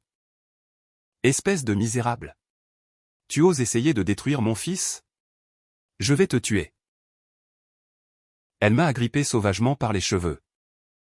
Ses ongles manucurés s'enfonçant profondément dans mon cuir chevelu. J'ai hurlé sous la vive douleur. J'ai essayé de la repousser, mais de sa main libre. Elle m'a flanqué une gifle brutale et aveuglante en plein visage. Ma vision a vacillé sous la brûlure cuisante. Greta s'est précipitée dans la pièce, hurlant de terreur. Essayant en vain d'arracher ma belle-mère de sur moi. Mais Cordelia se débattait avec une rage décuplée par l'adrénaline. Vance est resté cloué à son fauteuil, fixant le vide, spectateur paralysé de cette folie. Dans la lutte chaotique, j'ai été projeté en arrière avec une force immense. J'ai perdu l'équilibre. Dans ma chute, le bas de mon dos et mon côté droit ont heurté violemment le coin en laiton massif du bureau antique. En acajou. Une douleur aveuglante et agonisante, comme un poignard se tordant dans ma chair, a irradié depuis mon bas-ventre dans tout mon corps. Je me suis effondré sur le parquet, me roulant en position fétale. Mes mains agrippant convulsivement mon ventre. J'ai senti un liquide chaud et poisseux s'accumuler entre mes cuisses. Mon bébé. Ai-je murmuré. La voix nouée dans ma gorge. Greta, voyant la flaque de sang imprégner rapidement le tapis de perse sous moi, a poussé un cri à glacer le sang, mon Dieu. Elle saigne. C'est une hémorragie. Appelez le 911. Vite. Cordelia s'est figée instantanément. Son hystérie s'est évaporée, remplacée par un choc paralysant soudain à la vue du sang. Vance est enfin sorti de sa torpeur. Il s'est précipité et s'est laissé tomber à genoux à côté de moi. Le visage aussi blanc qu'un drapeau, Vespé. Vespé, qu'est-ce qui se passe? Je l'ai fixé. Mes doigts s'enfonçant dans son poignet avec chaque parcelle de force qu'il me restait. Appelle une ambulance. Je t'en supplie. Sauve mon enfant. Vance a sorti son téléphone, ses mains tremblant si violemment qu'il l'a fait tomber 2 fois. Greta le lui a arraché des mains et a composé le 911 elle-même. Allongé sur le sol, j'ai fixé le lustre baccarat. La lumière oscillait, me donnant le tournis. La micro-caméra qu'Elias avait cachée dans le cristal tournait toujours, enregistrant méthodiquement chaque seconde de ce cauchemar. L'agression, la chute, l'hémorragie. La lâcheté de Vance. Mes paupières sont devenues lourdement insupportables. Ma conscience a commencé à dériver. Les pas frénétiques autour de moi, les sanglots de Greta. Les jurements paniqués de Cordelia et les cris répétés de Vance semblaient de plus en plus lointains. La toute dernière chose que j'ai entendue avant de glisser dans le noir total fut le miaulement strident et distant des sirènes des secours fendant la nuit de Greenwich. Je me suis réveillé en fixant le plafond blanc immaculé d'un hôpital. L'odeur piquante des antiseptiques remplissant la pièce. Mon bras droit était relié à une perfusion. À côté de moi, le moniteur cardiaque émettait des bips au rythme régulier et rassurant, comptant les secondes comme un métronome protecteur. La porte de ma chambre privée était légèrement entrebâillée, me laissant parvenir les sons étouffés de l'unité de soins intensifs. J'ai essayé de m'asseoir, mais une douleur vive dans le bassin m'a renvoyé sur les oreillers. J'ai lentement posé ma main gauche sur mon ventre. La légère courbe était toujours là. La vie pulsait toujours en moi. J'ai laissé échapper une longue respiration, comme une noyée faisant enfin surface. Tu es enfin réveillé. Une silhouette en blouse blanche est entrée dans la pièce. C'était le docteur Rosalyn Hay. Elle s'est approchée du lit, a vérifié les relevés cardiaques, a inspecté la ligne de perfusion et a hoché la tête avec un doux sourire. Vos constantes sont parfaitement stables. Et le rythme cardiaque fœtal est excellent. Les contractions utérines ont été complètement stoppées par les médicaments. Mais tu es au repos au lit strict à partir d'aujourd'hui. Nous ne pouvons risquer aucune autre complication. Mon bébé. Ma voix était terriblement enrouée. Ton enfant est sain et sauf, Vespé. Rosalyn s'est assise sur le bord du matelas, son visage devenant sérieux. Mais c'est passé incroyablement près. Le traumatisme dû au choc contre le bureau a provoqué un décollement partiel sévère du placenta. Tu as perdu près de 800 ml de sang avant que les secouristes Ne t'amène ici. 20 minutes plus tard, le fœtus n'aurait pas survécu au manque d'oxygène. 800 millilitres de sang. Une quantité terrifiante. Qui est venu avec moi dans l'ambulance, ai-je demandé. Ton mari a suivi les secouristes, a répondu Rosalyn, le front plissé. Il est resté paralysé dans la salle d'attente chirurgicale pendant tout le temps où tu étais au bloc. Il a refusé de partir jusqu'à ce que nous lui disions que tu étais stable. Quand ils t'ont transféré en salle de réveil. Il a essayé de s'approcher de ton lit, mais mon personnel l'a bloqué sur mes ordres. Je suis restée silencieuse, assimilant l'information. Où est-il maintenant? Il est parti il y a environ 2 heures. Tu es restée inconsciente pendant près de 6 heures. Il est resté assis dans le couloir pendant 4 d'entre elles. Puis une jeune femme est venue le chercher et ils sont partis ensemble. Sloan était venu récupérer son homme. Vespé a poursuivi le médecin en tirant une enveloppe en craft neutre de la poche de sa blouse. Avant de partir, ton mari a laissé ceci au poste des infirmières pour toi. J'ai pris l'enveloppe. À l'intérieur se trouvait une carte bancaire noire à mon nom et une simple feuille à en-tête. Kensington. Dessus figurait une seule phrase écrite de la main tremblante et frénétique de Vance. 3 millions virés. J'accepte l'accord sans condition. L'enfant est à toi. Je renonce à tous mes droits. J'ai fixé le papier pendant un long moment. 3 millions de dollars. L'accord signé. L'enfant m'appartenait légalement. Il avait capitulé. Confronté à la réalité de la prison et à la destruction totale de sa vie, Vance avait enfin craqué. J'ai plié le papier et l'ai glissé sous mon oreiller à côté de la carte bancaire. Docteur A. Quand puis-je sortir? Pas avant une semaine au moins, a dit fermement Rosalyn. Tu es au repos au lit strict. Une fois que le décollement du placenta montrera des signes clairs de guérison. Tu pourras rentrer chez toi, à condition d'éviter tout effort physique jusqu'à ton terme. L'hémorragie affectera-t-elle le développement à long terme du bébé? Absolument pas, m'a assuré le médecin, devançant ma peur. Tu es jeune et en bonne santé. Avec un repos approprié et des suppléments de fer pour reconstruire ton volume sanguin. Tu porteras ce bébé à terme sans aucun autre risque. Mais tu dois éliminer toutes les sources de stress de ton environnement. J'ai hoché la tête en signe d'accord. Une fois seul, j'ai ramassé mon téléphone sur la table de chevet. J'avais 17 appels manqués de Merrick Thorne, le dernier datant d'il y a quelques minutes. Je l'ai rappelé. Il a décroché à la première sonnerie, Vespé. Tu es réveillé. Sa voix trahissait un soulagement massif. Oui. Ça va. Le bébé est en sécurité. J'ai entendu un lourd soupir de soulagement à l'autre bout du fil. J'ai visionné les images de la caméra cachée d'hier soir. Vespé. La séquence où ta belle-mère t'agresse physiquement et te projette contre le bureau est parfaitement claire. Si tu veux. Je vais porter ça au bureau du procureur de Manhattan dès maintenant. Agression aggravée sur une femme enceinte. Elle risque de lourdes peines de prison. Non, Merrick, ai-je répondu doucement. Je ne porte pas plainte. Je suis épuisé. 5 ans de vie dans ce cauchemar avec cette famille. Ça suffit. Vance a signé l'accord. Les 3 millions sont sous-séquestrés, l'enfant est exclusivement à moi. C'est tout ce que je voulais.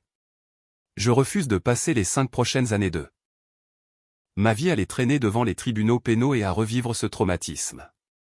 Je veux juste avoir mon bébé en paix et commencer ma nouvelle vie.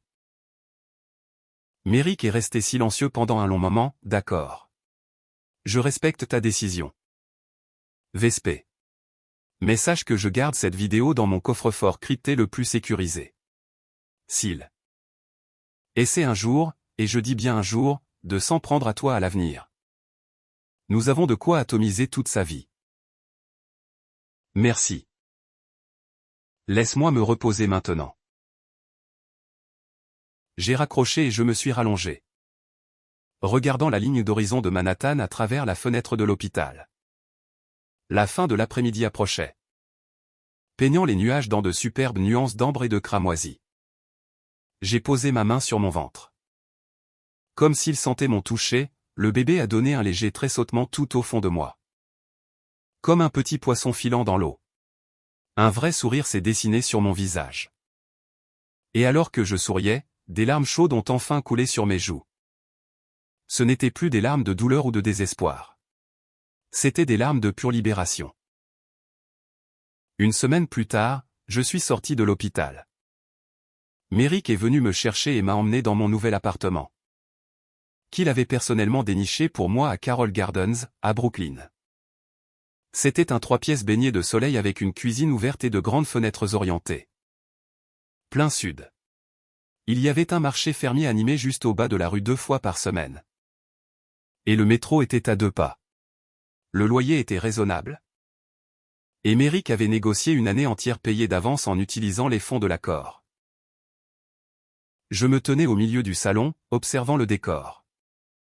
Les meubles simples et élégants avaient été installés par la Claire de Merrick, un canapé douillet. Une table à manger en chêne clair. Un lit moelleux dans la chambre principale et un bureau en bois massif accueillant un MacBook Pro. Tout neuf. Un cadeau de bienvenue du cabinet, a dit Merrick en branchant l'ordinateur au mur. N'oublie jamais la brillante avocate que tu es, Vespé. Je l'ai regardé. Profondément ému, Merrick. Pourquoi m'as-tu tant aidé? Il a souri chaleureusement. Parce que tu es Vespé Sterling. Parce que je me souviens de la fille la plus brillante de notre promotion à Columbia Law, dont le brillant avenir a été détourné par l'ego de Vance Kensington. Je ne peux pas te rendre ces 5 années, mais je peux t'aider à reprendre ton pouvoir. Et puis, ma part sur cet accord de 3 millions de dollars va rendre mon cabinet très heureux pendant un moment. Nous avons tous les deux éclaté de rire. C'était mon premier vrai rire sans retenue depuis des mois. Après le départ de Merrick, je me suis assise à mon nouveau bureau et j'ai allumé l'ordinateur. Fixant le bureau vierge, j'ai ressenti le frisson exquis d'une page blanche n'attendant qu'à être écrite. L'enfer conjugal de 5 ans n'était plus qu'un cauchemar s'effaçant. J'ai configuré une nouvelle adresse email professionnelle et j'ai commencé à taper mon CV. Vespé Sterling, 32 ans, doctorat en droit, Columbia Law School. 2 ans juriste auprès d'un juge fédéral, SDNY. 5 ans gestion de crises indépendantes. Ce n'était pas un mensonge. Pendant 5 ans, j'avais pratiqué l'art quotidien d'une patience extrême. Du profilage psychologique et de la résilience mentale face à l'adversité absolue.